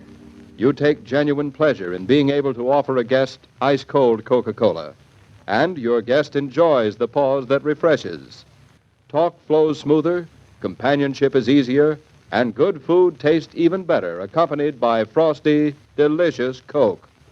Make sure you have plenty on ice. Then you'll be prepared for whoever drops in. Every day, Monday through Friday, Claudia comes to you transcribed with the best wishes of your friendly neighbor who bottles Coca-Cola. So listen again tomorrow at the same time. And now this is Joe King saying au revoir, and remember, whoever you are, whatever you do, wherever you may be, when you think of refreshment, think of Coca-Cola. For ice-cold Coca-Cola makes any pause the pause that refreshes.